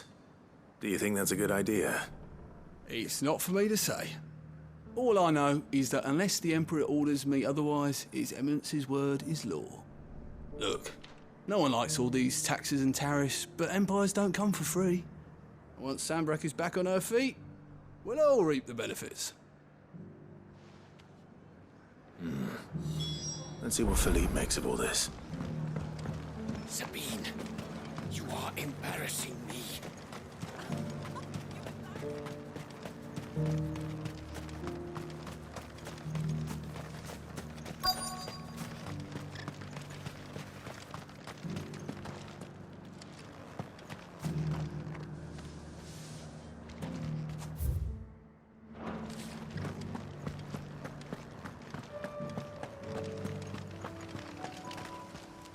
Captain, do you have a moment?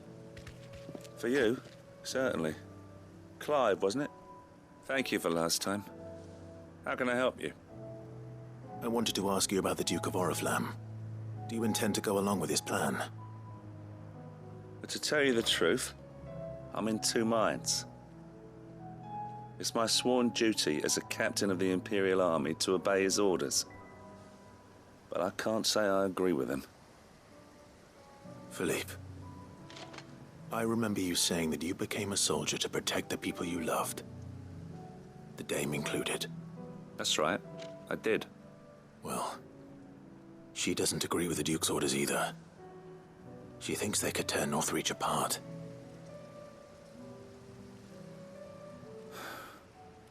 And she's probably right. Thank you, Clive.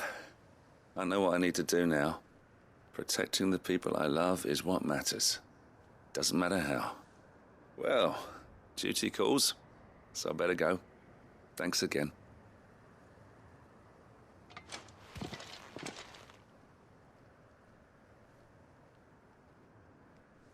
It seems Philippe wants to do the right thing at least.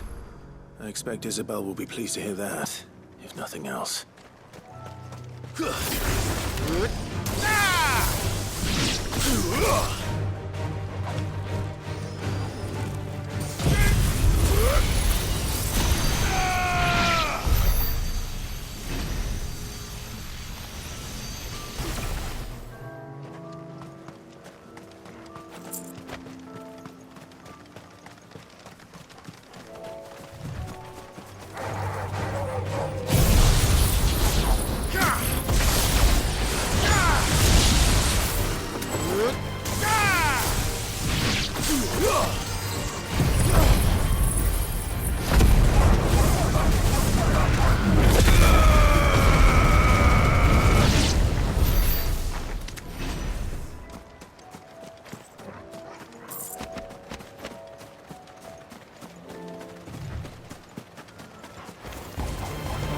This one.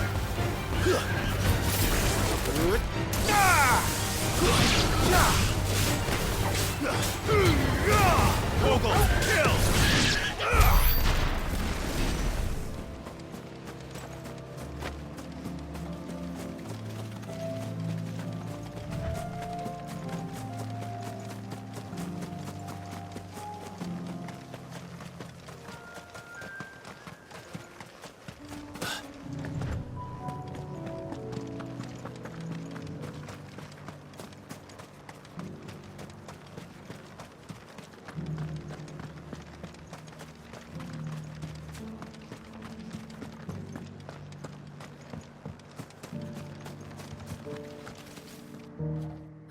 Clive, how did you fare? Were you able to speak with the Duke? I was, but...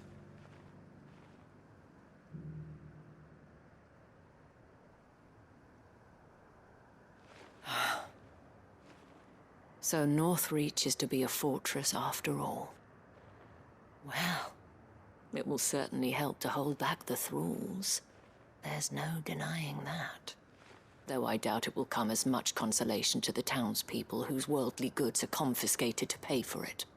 They deserve to be heard, Clive. To have a say in this new empire the Duke means to build. Sadly, His Eminence values their obedience more than their opinions, and hopes to reassert the authority of the state. I fear he sees the people as mere pawns on his chessboard to be sacrificed for the greater good. Needless to say, they themselves are of a different opinion, and would rather their destinies were in your hands. The soldiers, meanwhile, are content to follow their orders. And not just because of the Duke's rank, but because of his vision. I thought as much. Had I sworn to protect Sanbreque, I dare say I too would want nothing more than to see it rise from the ashes. Thank you for trying. But the battle is lost. I don't know about that. What happened to your uniform? I handed it in, along with my resignation. Told the lads I wished them well, but that I owe it to those I love to call it a day. But why? Because I realized what really matters to me. Not following some nobleman's orders for the sake of it, but protecting what I care about. Protecting Northreach. I honestly don't know when those monsters will return, but I'm certain they're not finished with us yet. And when they do come back, we need to be ready for them. We need to stand together, all of us. And with you to lead us, milady, I reckon we can do it. It was you who finally convinced me, Clive. There's no point following orders if they go against everything you believe. Indeed. All of us, standing together. That has always been Northreach's best hope, and one which still lies within our grasp. We have only to turn our attentions to the true enemy. Thank you, Philippe, for showing me what I must do. Anything for you, milady. Speaking of standing together, would you mind if I borrowed a few of the lads from the Vale to help keep watch around the town? I fear His Eminence has loftier tasks in mind for the guard. Not at all. Be my guest. Wouldn't be the first time.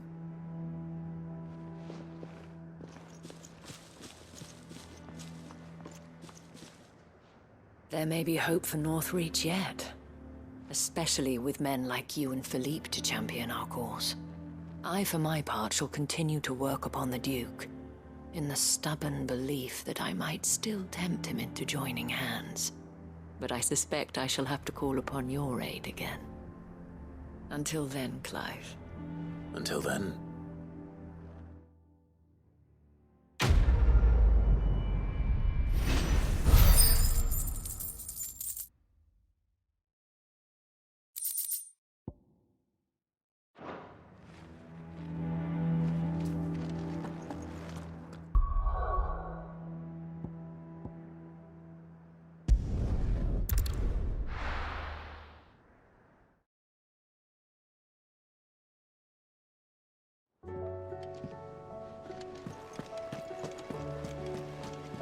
Covered in nicks and lumps, the wall.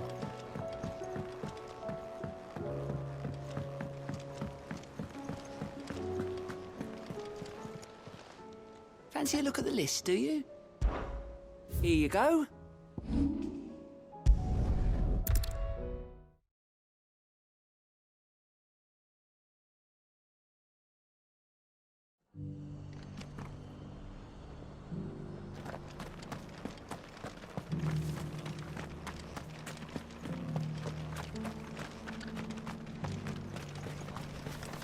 Anything catch your eye? Very well.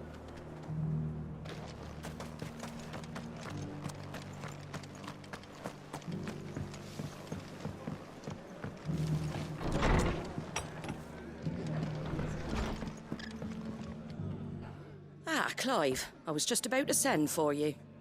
I'd like you to take something to Sir Wade up in Eastpool. Seeds for planting.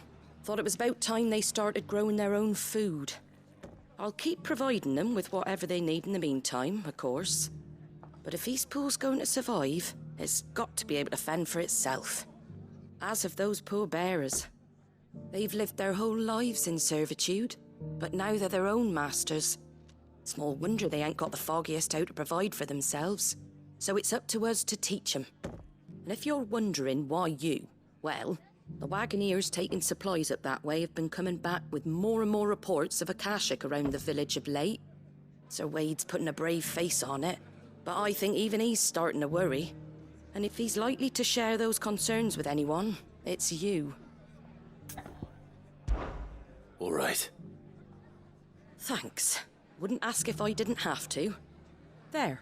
That should be enough to keep him in Gazal Greens for a few years at least. Gazal Greens? Not the most mouth-watering crop, I'll admit. But they're hardy, they grow fast, and they fill a hole. Better that than something that'll wither away at first frost.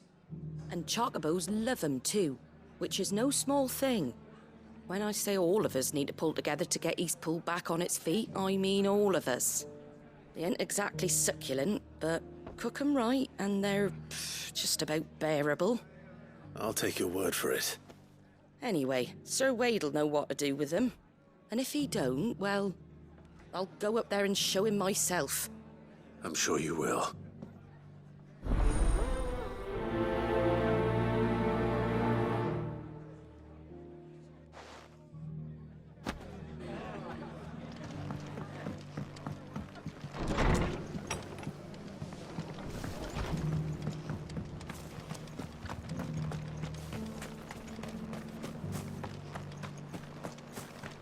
I'll build a barricade so sturdy, even a bandit.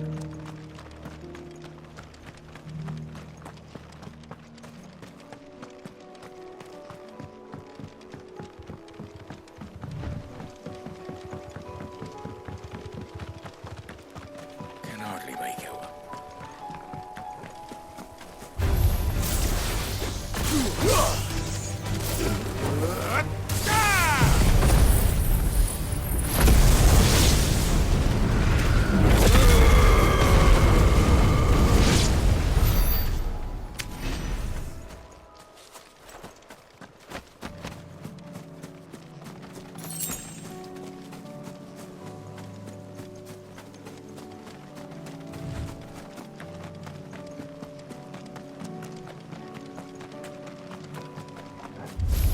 There's the one anyway.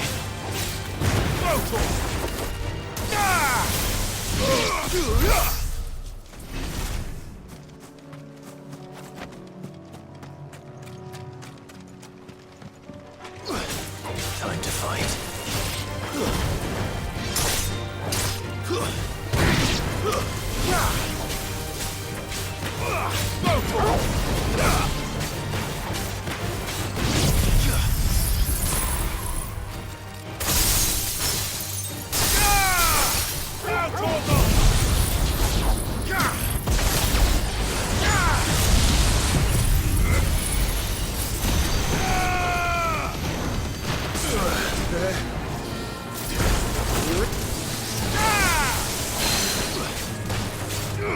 Over here!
this one. Farewell.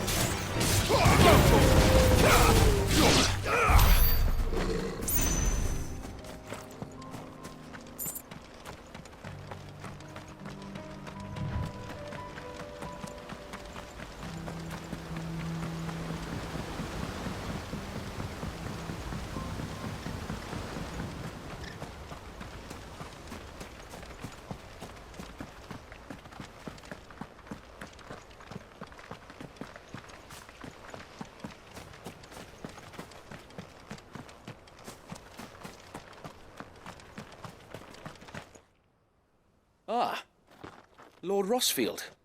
What brings you to Eastpool? A delivery from Martha.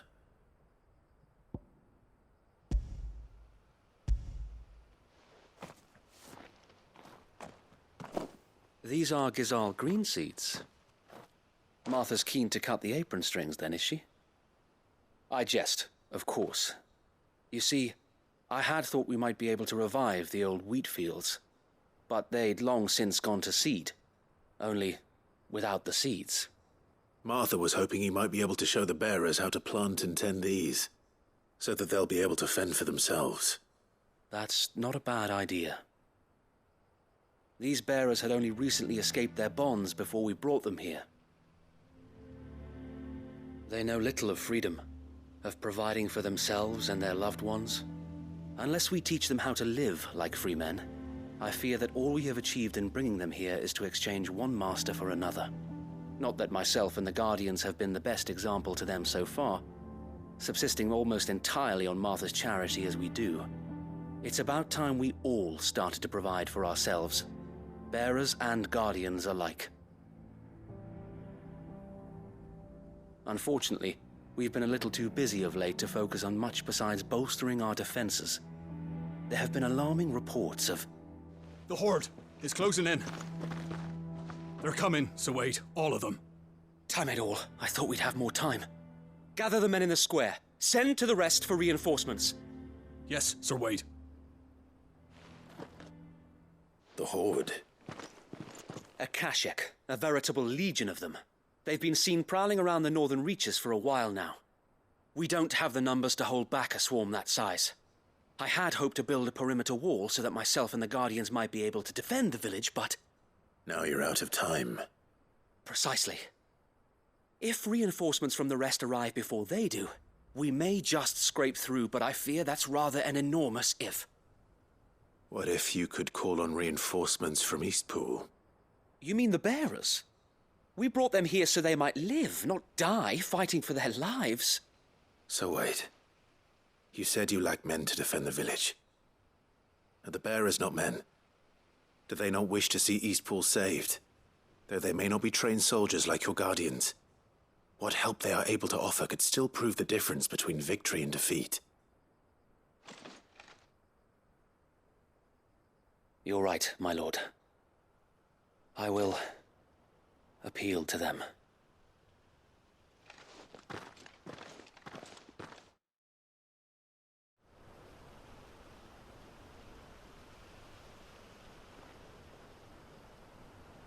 My friends, I humbly beg your aid.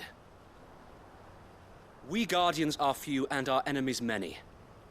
But I swear we can defeat them with you at our side.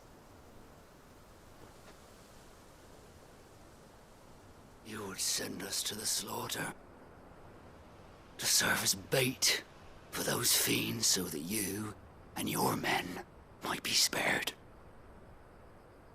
And to think we trusted you. Say what you will, a home is not worth dying for. But it is worth fighting for. Sir Wade fights to give you lot a chance. Just like I do. Just like Sid does. We all wanted to give you a home where you could be free. And you got one, didn't you? This place, Eastpool. This is your village. Your home. you don't fight to protect what's yours, you'll lose it. You know I'm right. This world wants to take everything from you. Everything. Your homes, your freedom, your very lives. So then, are you going to stand by and let that happen to you? Are you going to accept fate like good little Bran did and die, having never stood up for yourselves? Or will you fight like free men and women?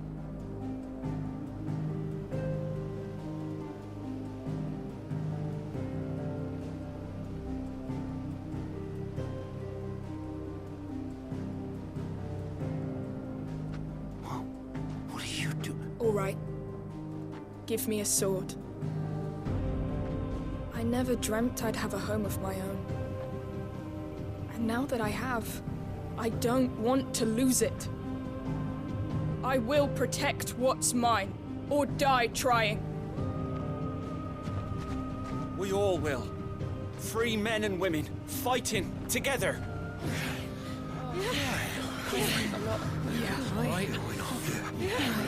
For Eastpool! For Eastpool! Let's go.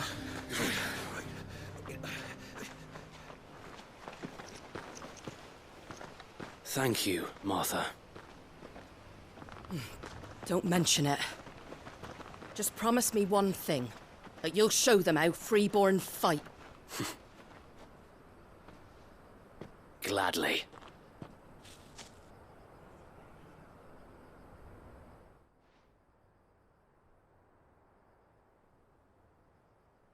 Well, if it was numbers you were lacking, you certainly won't be now. Thanks to you. Me? Oh, I just love the sound of my own voice. Lord Rossfield, my lady, we're ready. So what's the plan of action? We'll divide our forces into several small detachments, each made up of guardians, bearers, and guards from the rest. These will position themselves at strategic points around the village. Upon engaging with the Akashic, each detachment will keep the creatures occupied as best they can, steadily retreating all the while. You're going to lure them into the village? I am. We will have neither the time nor the resources to treat the wounded, so injuries must be avoided at all costs. Instead, we will focus purely on defense at first. By coordinating our withdrawal through the use of messengers drawn from among the bearers, we will aim to have the swarm converge at a point of our choosing. With luck, that point will be the village square, the perfect place for our most able warriors to surround them and fall upon them, and for you and I to finish them off. A sound plan, but one that'll require a leader with a cool head and strong nerves to coordinate the retreat. I'd say you have both in abundance, Await, but you'll be needed. Please, leave the last of the fighting to me. Ha! And let you have all the glory. Sir Wade! They're here! Then you know what you must do. We work together, everyone playing their part, each shielding the other that no man might fall, that Eastpool might live on. For Rosaria! For Rosaria! We've no time to argue, my lord. I'll do as you ask. And I will do as you ask. Suppose we'd better do our bit too then, eh? Right you are, Martha.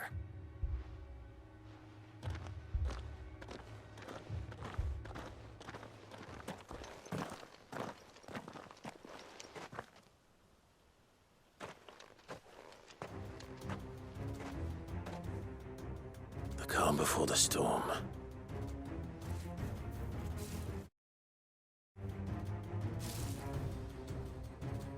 And here it comes. Not this village fall.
It's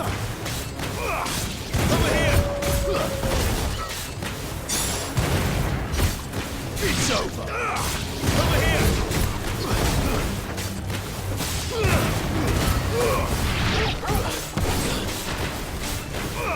Get him!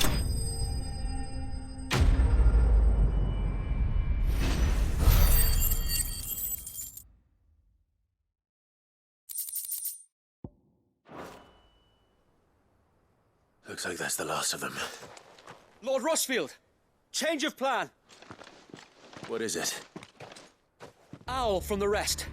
An Akashic curl's been sighted on Rhiannon's ride and is headed in their direction. Well, the better half of her guard is here. So wait, how many Akashic remain in East Pool? Hard to say. My men are still facing some resistance, but I think the worst is behind us. I could order a detachment or two to fall back and... No. Let them finish the job. You stay here too, Sir Wade. Your men need you. I'll go after the Curl. Join me only when East Pool is won. If you're sure, my lord. May the Founder protect you.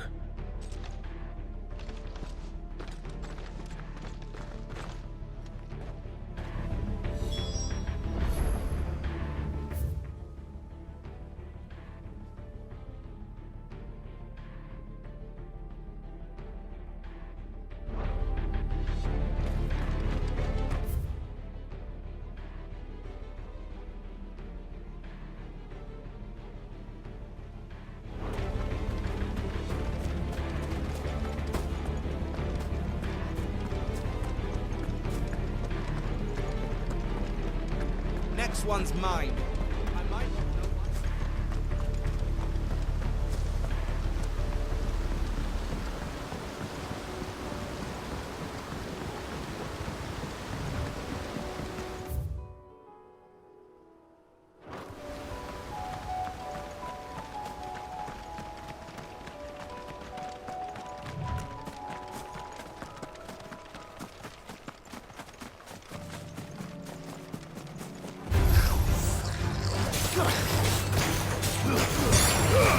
All yours, Torgal!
With me, Torgal.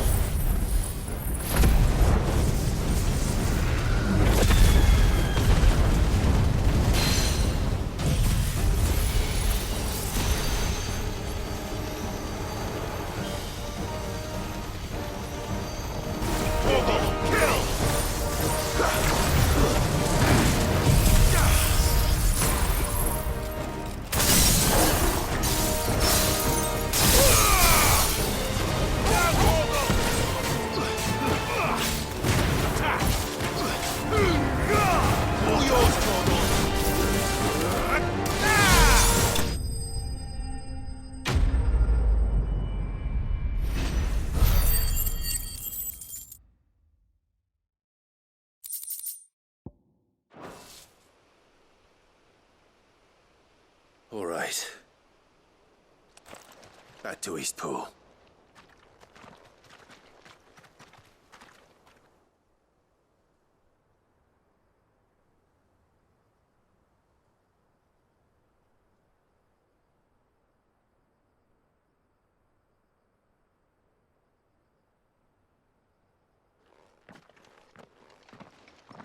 Lord Rosfield, the Curl, is it? It's dead. Thank the Founder for that. And for you, my lord. We were able to eradicate the rest of the Horde. I have guardians posted around the village to keep watch for further attacks, but all seems quiet for now. I hesitate to say it, but I think it might be over. I think it might.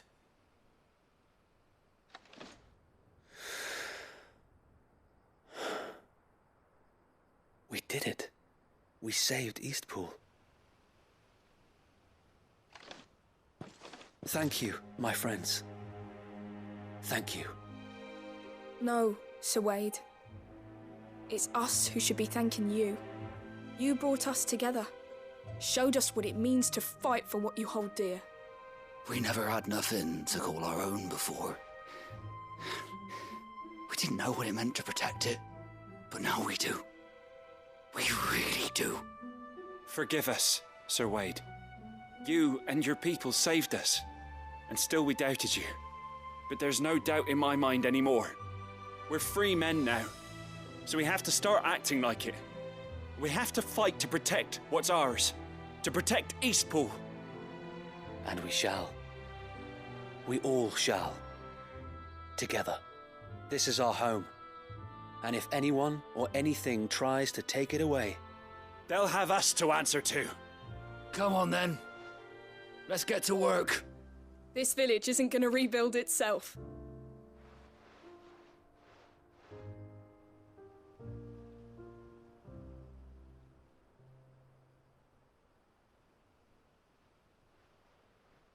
They're not slaves anymore. No. They're Rosarians. Your father took pity on the bearer's plight, and I believe if he were still with us today, this is what he would have wanted. I believe you might be right. I shall remain here, my lord, and do what I can to help rebuild the village. After all, this is my home now too. And I could hardly call myself an Eastpoolian if I didn't pull my weight. I think you'll find it's Eastpudlian, Sir Wade. But you should be proud all the same. I'll have to pull my weight too. Can't have the rest getting outclassed. Speaking of which, I ought to be getting back. Can we continue to count on your support, Martha? Of course, and I'd be counting on yours too. Us Rosarians have got to stick together, haven't we? Indeed we have. And Clive, come by the Golden Stables when you get the chance. I ain't paid you for delivering them seeds yet. All right. I will.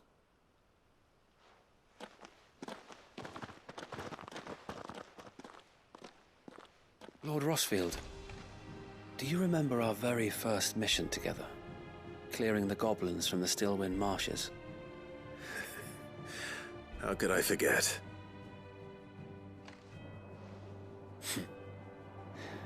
There's one sight that I shall never forget.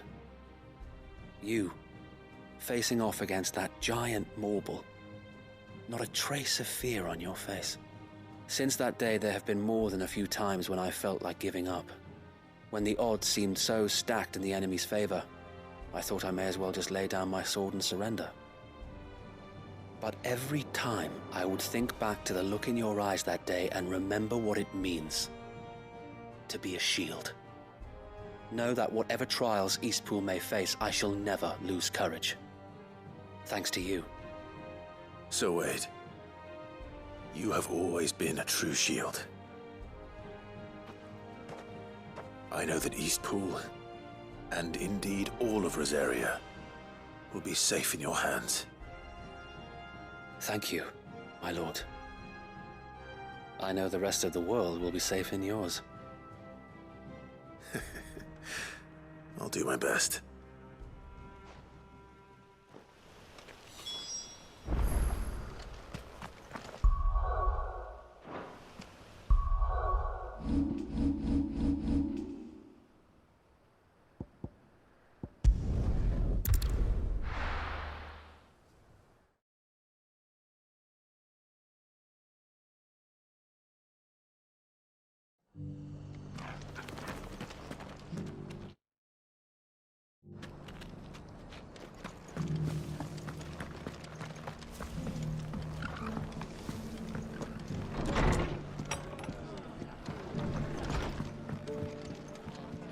The hero returns.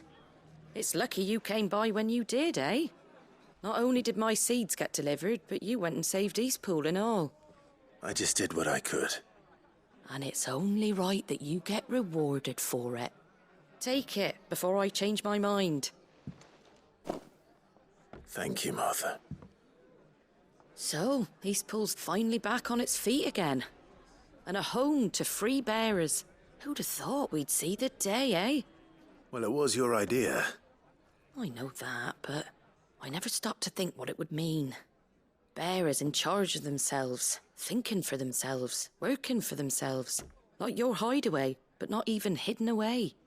Though I suppose the rest ain't much different nowadays. You know, bearers living free like that reminds me of when I first met Sid. Loath as I am to recall that particular day. I take it you didn't always see eye to eye. What happened? Well, if you really want to know, I started doing what I do long before I met Sid. In fact, that's how I met him. Or at least how he came to meet me. He showed up at the stables one day, asking questions about who'd been buying up bearers. Founder knows what he thought I was doing with them. Running a hunt, poking around in their innards. Something awful, anyway. Me, I thought he was a new constable. Thought the game was up. But somehow we both managed to work out what each other was about. And before I knew it, the cheeky arse was rattling on at me about how I was doing it all wrong. After all my hard work. Told me I was giving them relief, but not freedom. That my bearers were still dying as slaves. Got right under my skin, it did. Told him if he didn't like it, he could bugger off and report me to the garrison. And do you know what he did? He smiled. And then he laughed. And then I did the same. We made a pact that day, that whenever one of us was in need, the other would always be there for him. And you were? Well, we both wanted the same thing. To make life better for bearers. Just like your dad. Do you know I was born right around the time Elwyn became Archduke? Growing up, I saw how he tried to change things. He certainly didn't lack for ambition, that one. Indeed. But the loftier one's ambitions, the harder they are to achieve. Which is why those of us who follow in their footsteps need to finish what people like Sid and my father started. Suppose you're right, aye. And if we don't manage it, there's always them who come after us. Good thing we've got a few half-decent sorts waiting in the wings, eh? It's almost enough to give you a little bit of hope. Just a little. Anyway, enough nattering. Better get back to work. Let's see about making everyone some dinner, shall we? The least the folks who saved Eastpool deserve is a hot meal. And you and me ain't gonna save the world on an empty stomach neither. That sounds like a wonderful idea.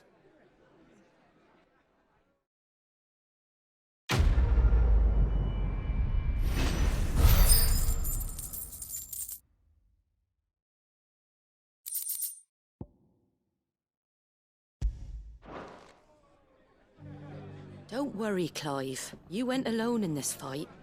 Whenever you find yourself in need, be it of money, men, or a bowl of hot stew, the stable's door is always open.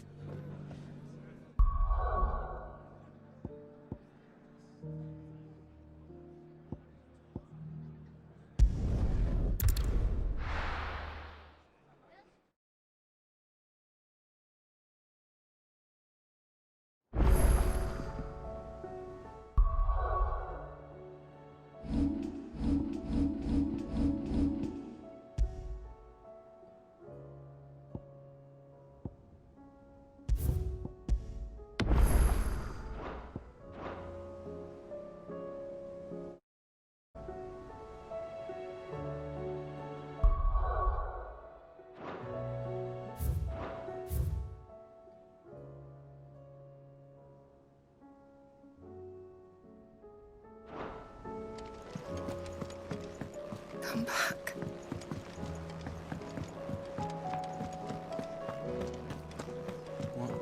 recommend.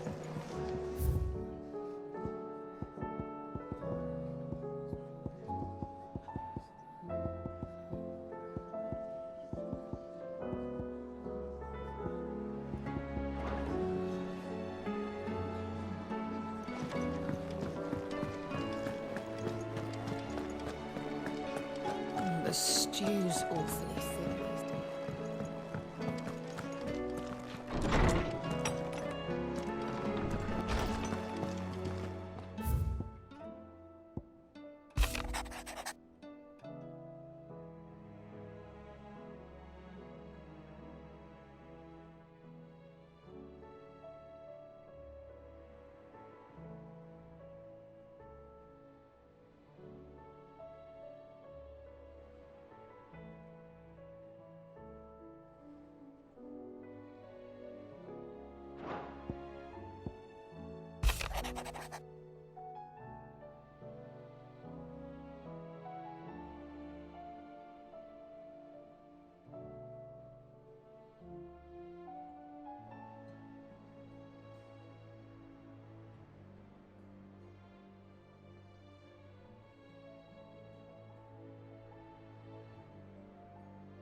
I will not forget this kindness, my lord.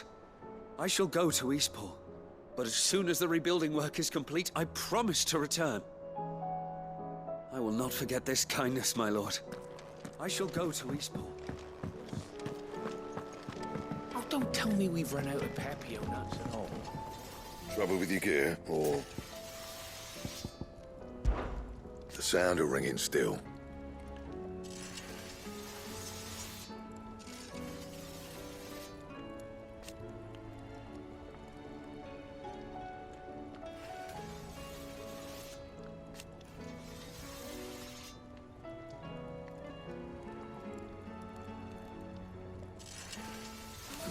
So we weren't.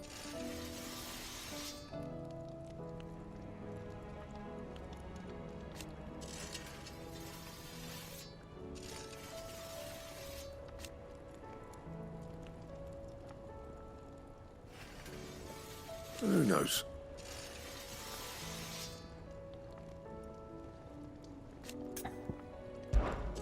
What's saying for you, dear?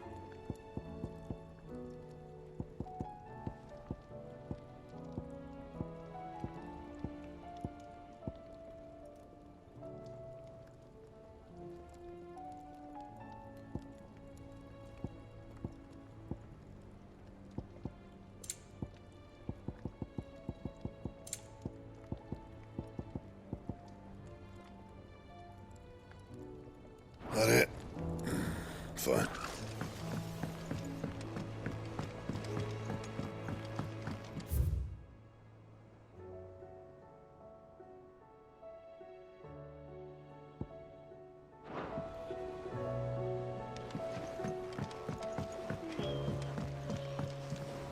Oh, there's no one like our Nan.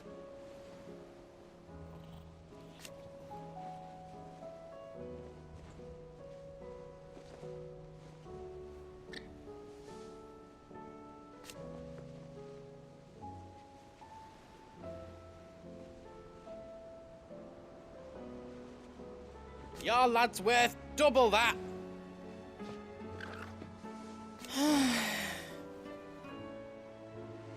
And I've never looked back. You take care now. If I painted you black, could you fly me across the lake? The stew's awfully thin these days.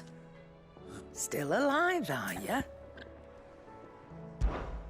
Go on, then.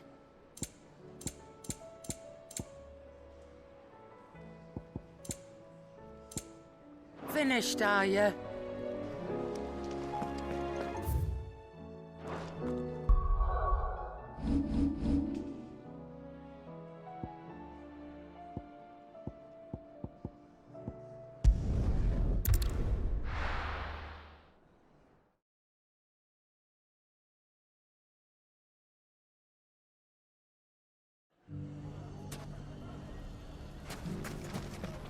Everything's back the way it was.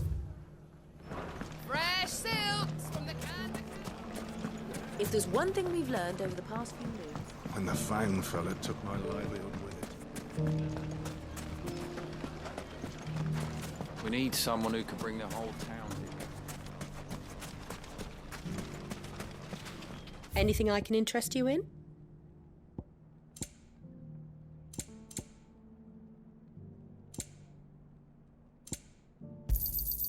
My thanks.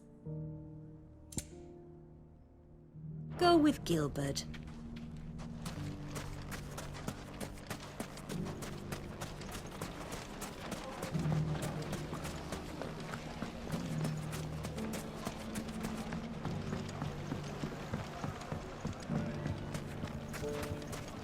Mustard and mandrake. Fresh silks from the Canva caravan. Take that, you nod. Clive! To what do I owe the pleasure? I just wanted to see how the town's been faring since you brought everyone together. Since we brought everyone together, all is absolutely wonderful. Conrad and Natalie's hands remain safely away from each other's throats and firmly at the helm. Our stores are full, and the bandits still too disorganized to raid them. Just as the good Lady Jane and Lord Underhill intended. Are you a lord? Lubor's going to be one too. They're going to make him the Lord of Dalimil, because of how he stopped all the grown-ups from fighting. It's the mayor of Dalimil, dear child, and the vote hasn't taken place just yet. But if the people wish me to lead them, I shall. And my first act will be to build a school so that menaces like you two learn not to interrupt your elders.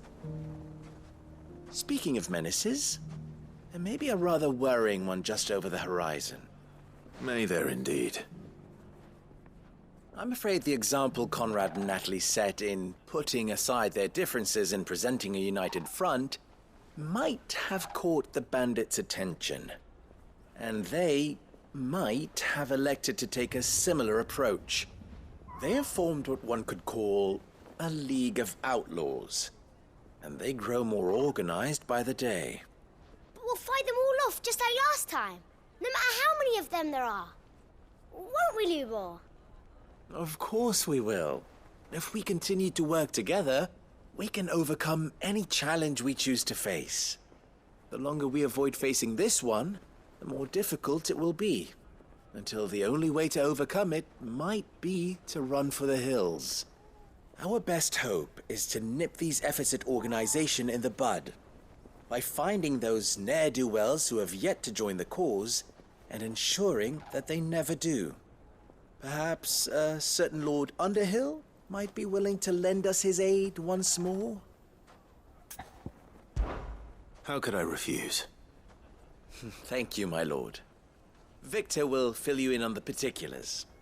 I have him stationed by the desert gate, receiving and collating reports from my scouts.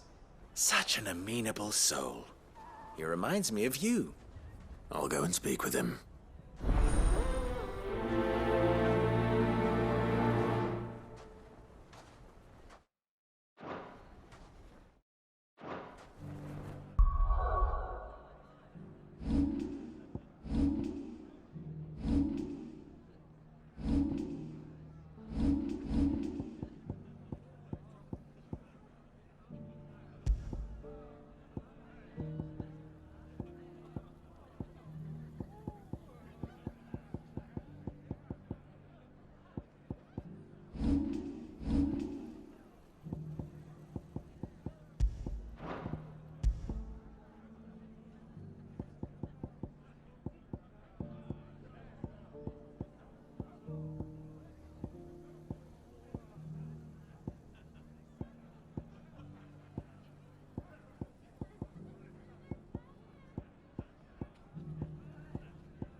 What's the difference between a lord and a mayor? That's easy. One of... A League of Outlaws. Sounds like we have some competition.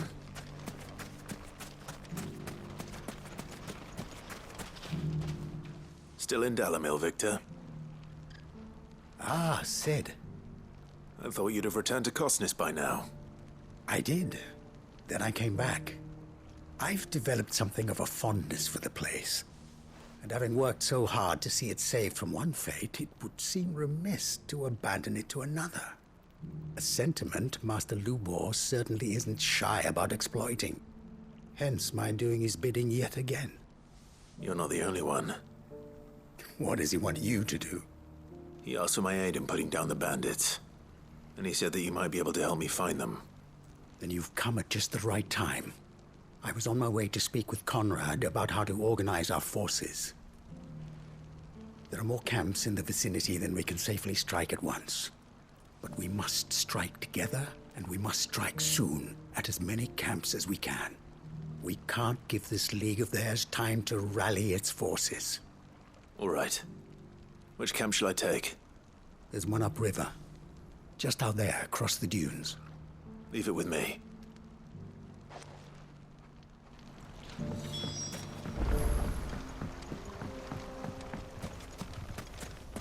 Those ne'er-do-wells want to band together.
Get him!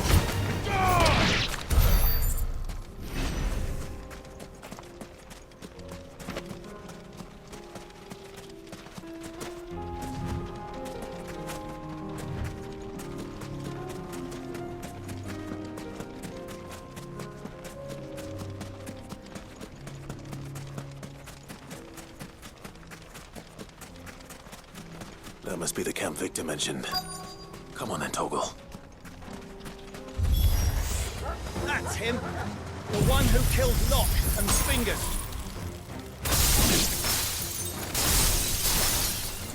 Take his head off! Now, Toggle!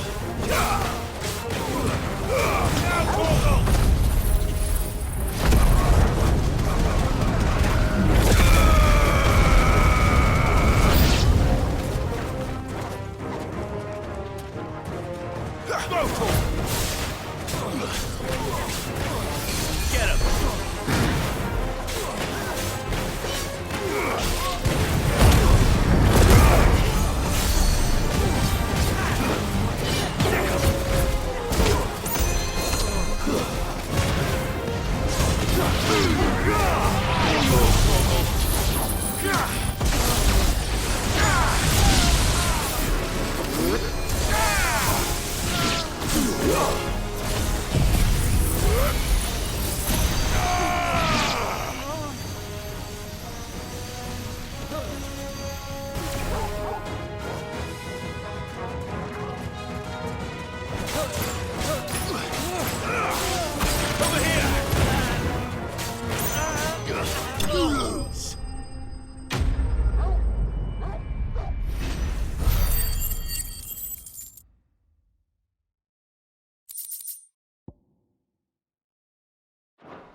I'd better let Victor know. Sid, where are you? Ah, I see the bandits didn't pose you any trouble. No, but that's not why you're here, is it? No. Something's happened. We need you back in Dalimil. What is it? The whole town's in uproar. They're saying that Lubor is a bearer. What? Seems that one of our parties wasn't as thorough as they should have been. They let one of the bandits escape, and his escape route took him right through Dalimil. Some of the children spotted him, and he was about to silence them. And when Lubor felled him with a bolt of magic, and without a crystal. But that's not possible. It is, if he's a bearer and has been hiding it all these years, which is what people are saying. If he has, well, I wouldn't blame him. No man is branded by choice. Still, all those people see is a man who's lied to them all his life. One who was made a leader of himself when the world believed he should have been a slave. Fuck. I don't know where we go from here, but I know one thing. Lubor needs all the friends he can get right now. You're right.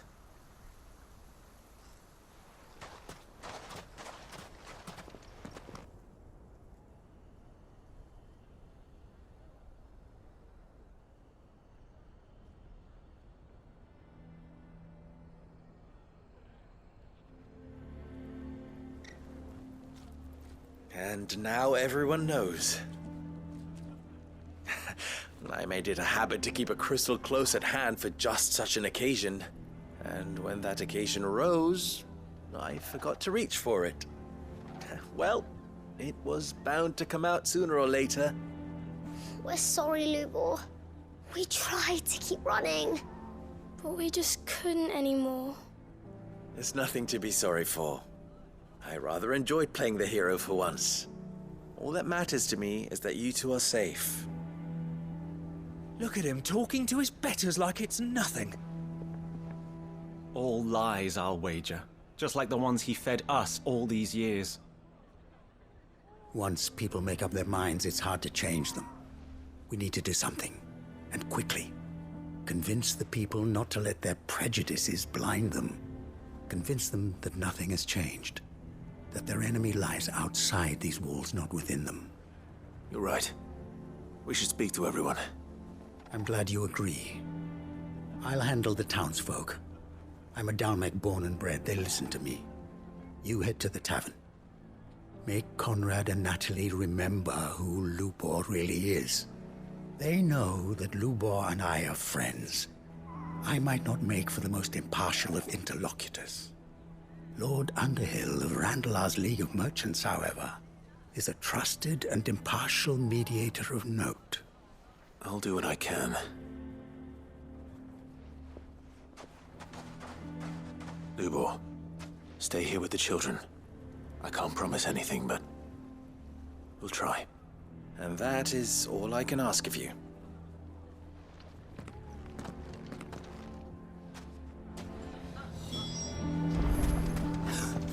Why are you taking the bearers? Why do they always have to make such a fuss? He knew all along that...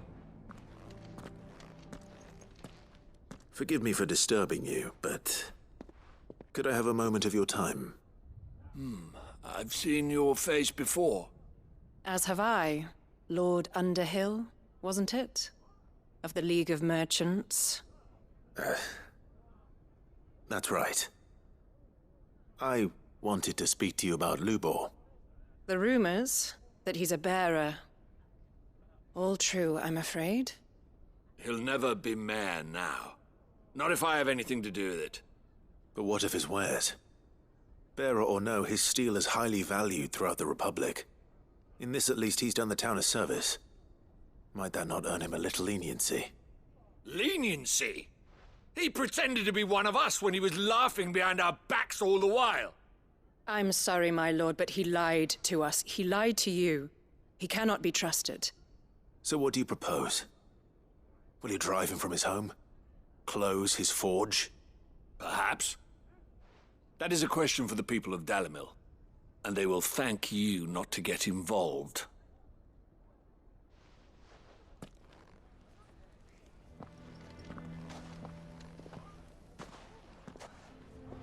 The townsfolk have made their minds up. There was nothing I could do. Nor I. Conrad and Natalie refused to consider anything but their own wounded pride. You never know. Once their anger is cooled, they might see things differently. For now, we should report back to Lubor. All right.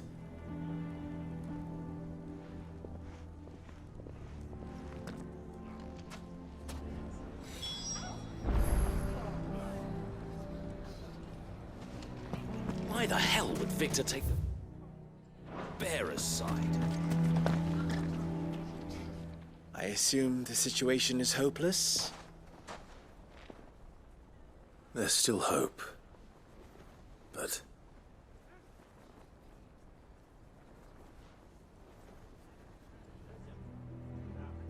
But perhaps not in this lifetime, I think it's fair to say. You mustn't think like that, Lubor. Give them time. They'll come around. We'll talk some sense into them in the end, you'll see. No, you won't. And your efforts would be better spent elsewhere. But Lubor... Rosina would often tell me that steel does not lie, that a blade is a reflection of the smith who forged it. To yourself be true, that was her point. Rather an ironic one when you consider that her life was taken with a blade of her own making. But I do not doubt that she was always true to herself and what she believed in, right to the end. And so must I be. I must do what I know to be right, no matter what others might think of me. And now, I know what that is. I must embrace my new role of villain so that the people of Dalimil have something to unite against. For only united can they hope to stand against the threat that awaits them. I'll need to make a suitably dramatic exit, of course. Don't go, Lubor. You're the only one who was ever kind to us. We'll be all alone. Again. Trust me, little ones. It is for the best that I go. Not only for the town, but for you, too. How could it possibly be for the best? These children need you. The least you can do is give the townspeople a chance to change their minds. I would not take it, Victor. It's over. Over, you say? And so just like that, you're going to throw this town and these children to the wolves? I thought you were better than this. But it seems you had me fooled as well. Victor. Forget it. Do what you will. You sure you're making the right choice, Lubor? Of those available to me, I believe it's the best one. Yes. Ah, but where are my manners? Here. A reward for clearing out that bandit camp. Right then. I have packing to do. If there's anything I can do. Anything. I'll bear it in mind. Thank you.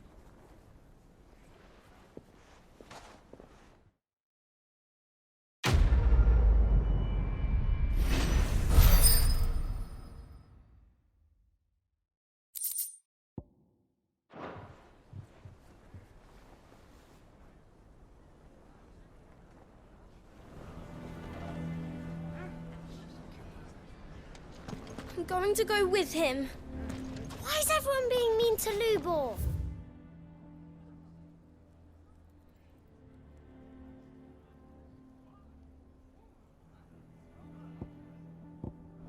He didn't do anything.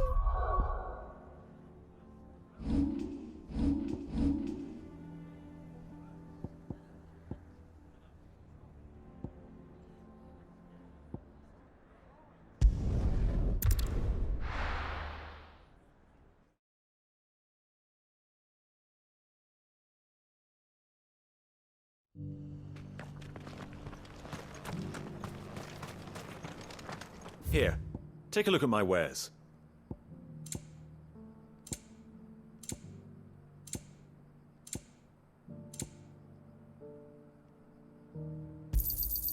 Anything else? Go safely.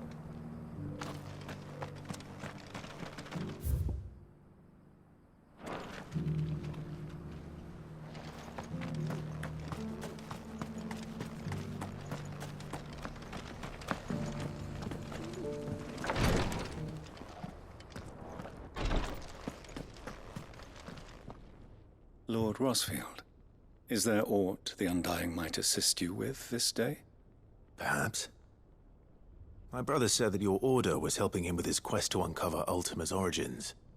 Have you learned anything of note since last we spoke? Little and less, I regret to report. I see. Be assured, however, that we will not rest until the truth is known. Even now, our archaeologians scour ruins in every corner of the realm for traces of Ultima's touch. Fallen ruins, I take it. Dating back as far as Phoenix Gate. Indeed. Ultima's thralls are oft sighted among the remnants of the fallen civilization, as if protecting the secrets concealed within. Secrets we'd see unearthed. Should our methods be of interest, my lord, mayhap it would please you to observe some of our number at work. Would that be possible? Of course. A survey is being conducted not far from here. Perchance you are familiar with Kretov, a small hamlet built around a fallen airship. I was due to visit my colleagues there to collect their preliminary findings, but if you would consent to do so in my stead, I'm sure that they would be honored to relate any discoveries they have made to you directly. All right. I'll go and meet with them. They will be most gratified, I am sure. Might I suggest you take the road through Titan's Wake? It will lead you straight to the village after but a short walk. Thank you. I will. I wish you a safe journey, my lord. May the Firebird's flames burn ever in your heart.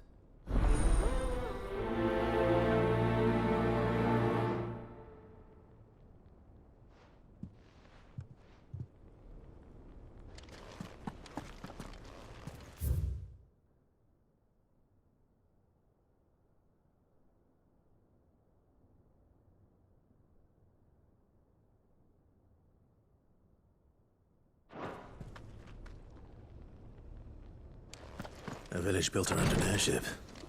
Sounds like another lost wing.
This one.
Over here!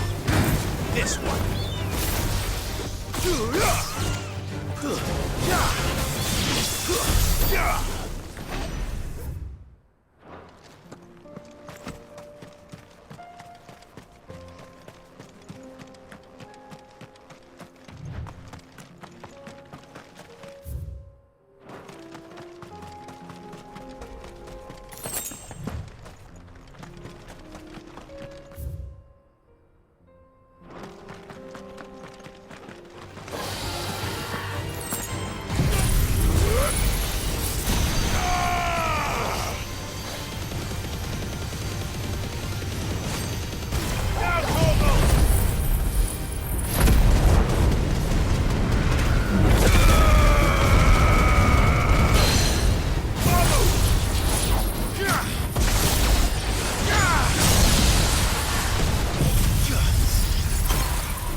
Over here!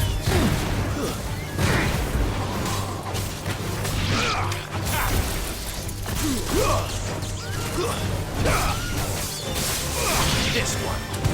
Get him!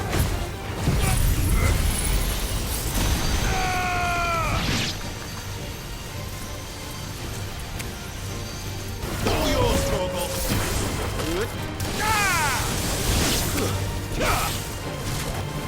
This one.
Get him!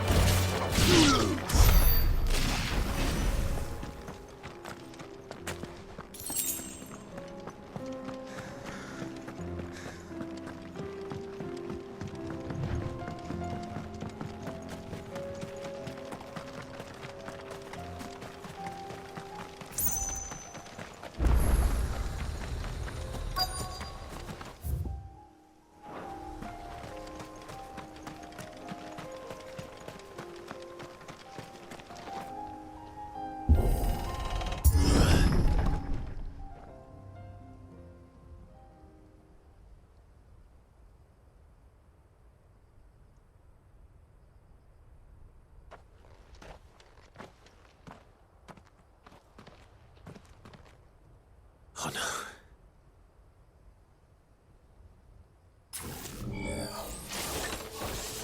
You'll pay for this.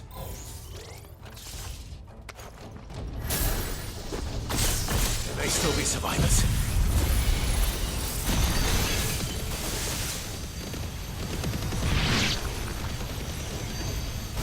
Morgul! Kill!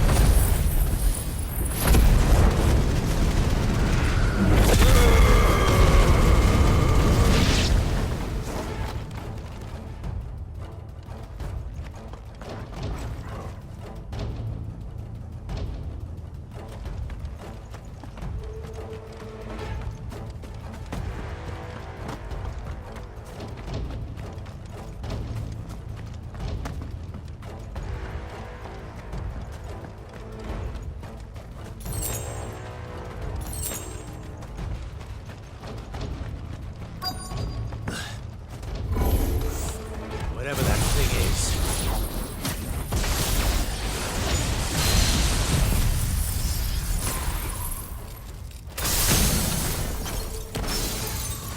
I'd say it's their leader.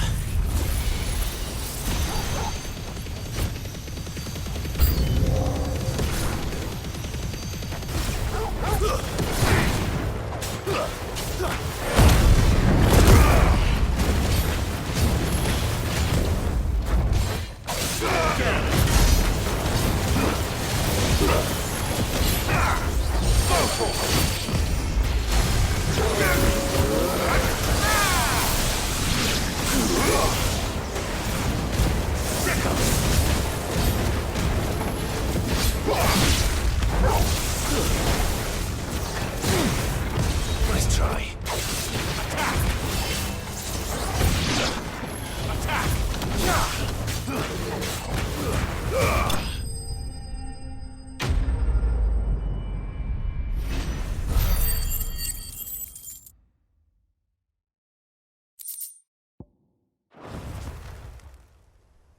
Should have stayed in the past. These must be Cyril's colleagues. You have our thanks, stranger. Who are you? Ah, forgive me, my lord. I did not recognize you. You are Lord Rosfield, are you not? We are archaeologians, tasked with surveying this site. When the echoes appeared, our brothers here occupied their attentions. Thanks to them, and to you, we were, for a mercy, able to see our duty to its conclusion. You call that a mercy? Your brothers might still be alive if you put their safety before your duty. Surely this survey wasn't worth dying for. We are charged with uncovering Ultima's origins, a duty of the highest import, as I'm sure you will agree. And you think your dead brothers would agree with you too? I know they would. They gave their lives for the cause, an honor to which all undying aspire. Now, to what do we owe the honor of your presence, Lord Marquis? Cyril told me of your work here, and I agree to collect your findings in his stead. I see. That is most kind. Pray, take them then, with our humble thanks. May the Firebird's flame burn ever in your heart, as it does in ours.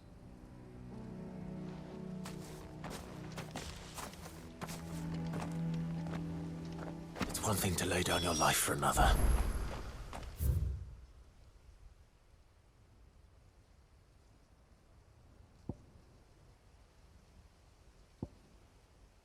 For a survey. I suppose I'd better get this back to Cyril.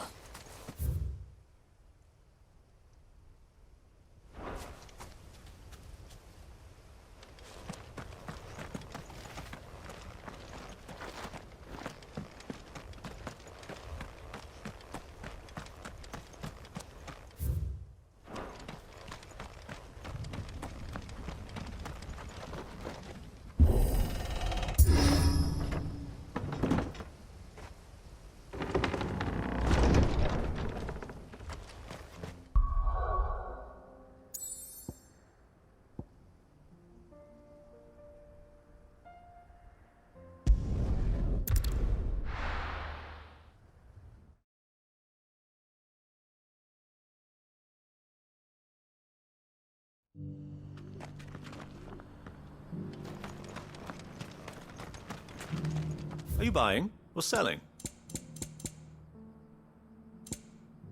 Take care.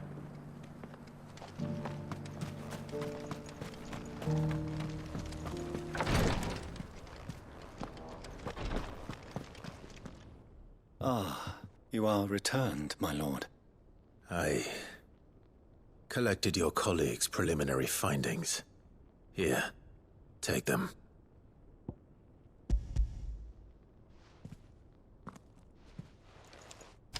My thanks.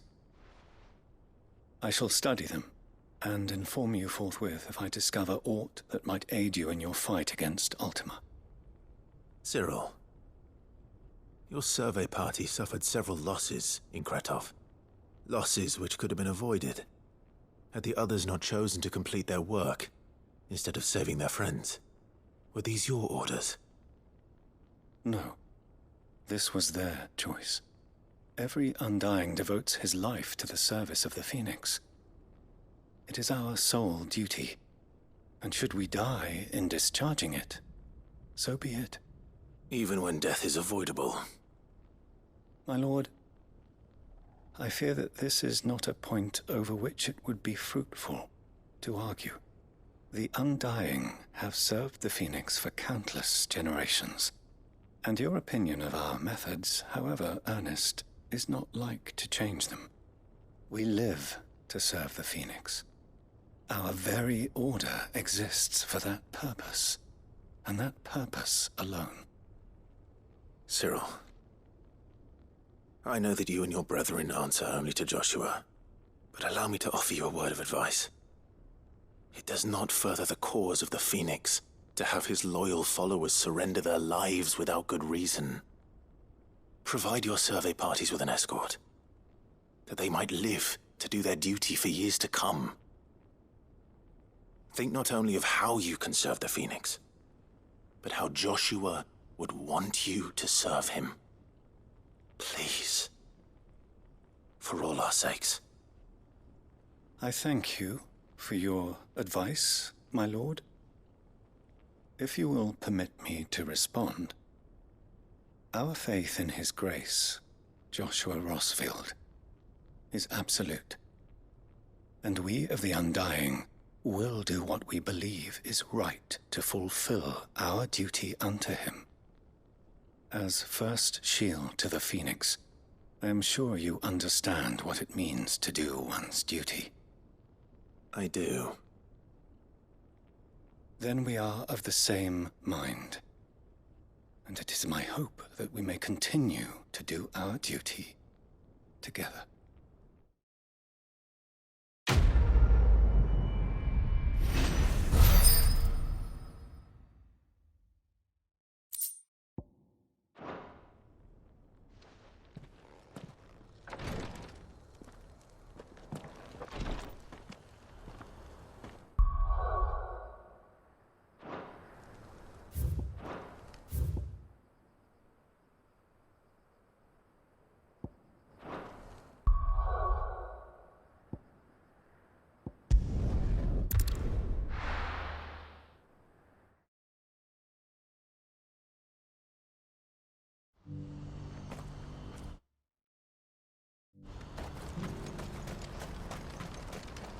What are you looking for? A fine choice. May Gilbert smile upon you.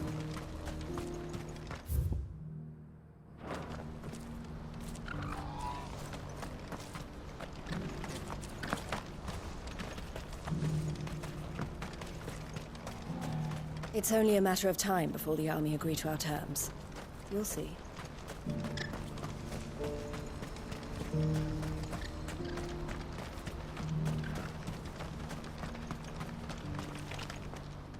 Ah, Clive. You'll be pleased to know that the negotiations are progressing well. That is good news. Yes. Our comrade in Randala has just sent word that the contract should be signed very soon. But I still have much and more to prepare. It's a huge undertaking moving this many bearers at once. You couldn't do me a quick favor, could you? What is it this time? More wild beasts? Nothing like that. I just need you to go over to the caravans and ask El how long we have until the bearers arrive. Find out exactly how much faster I need to get all these supplies moved. All right. I'll go and ask. Thanks, Clive. I owe you one.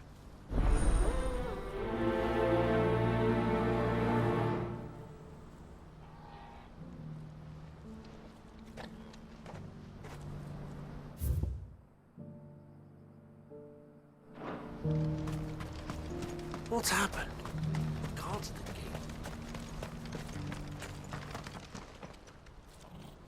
Don't blame yourself, El. This is their fault, not yours. I know, but... No buts about it, all right?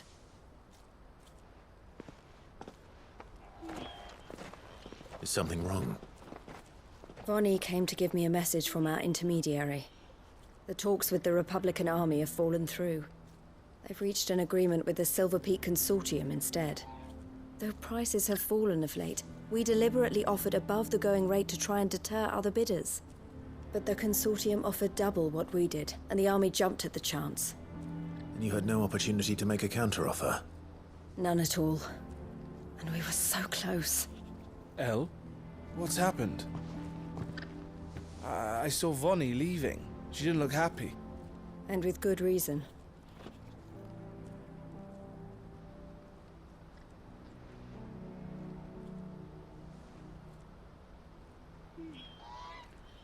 But I thought we were the only ones the Fist were speaking to about the bearers. How did the Consortium even find out about this? It's not so surprising. They have ears all over the Republic. This isn't over. The Consortium will have to sell these bearers eventually, and at the price they paid, buyers will be few and far between. I'm going to Randalar myself. Alone?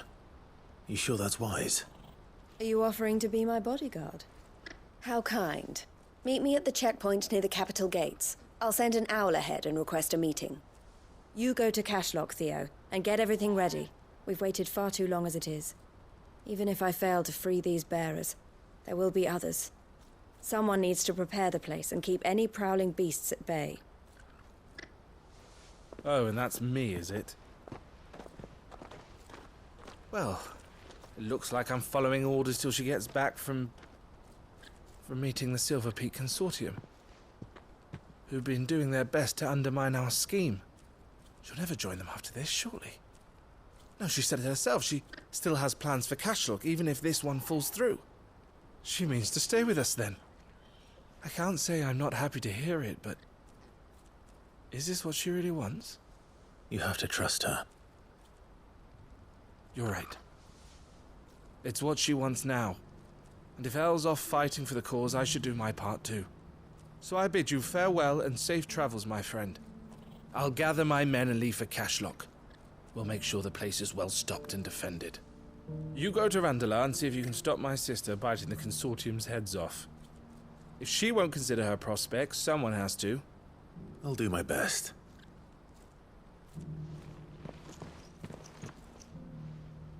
All right. To Randalar, then. Better not keep Eloise waiting.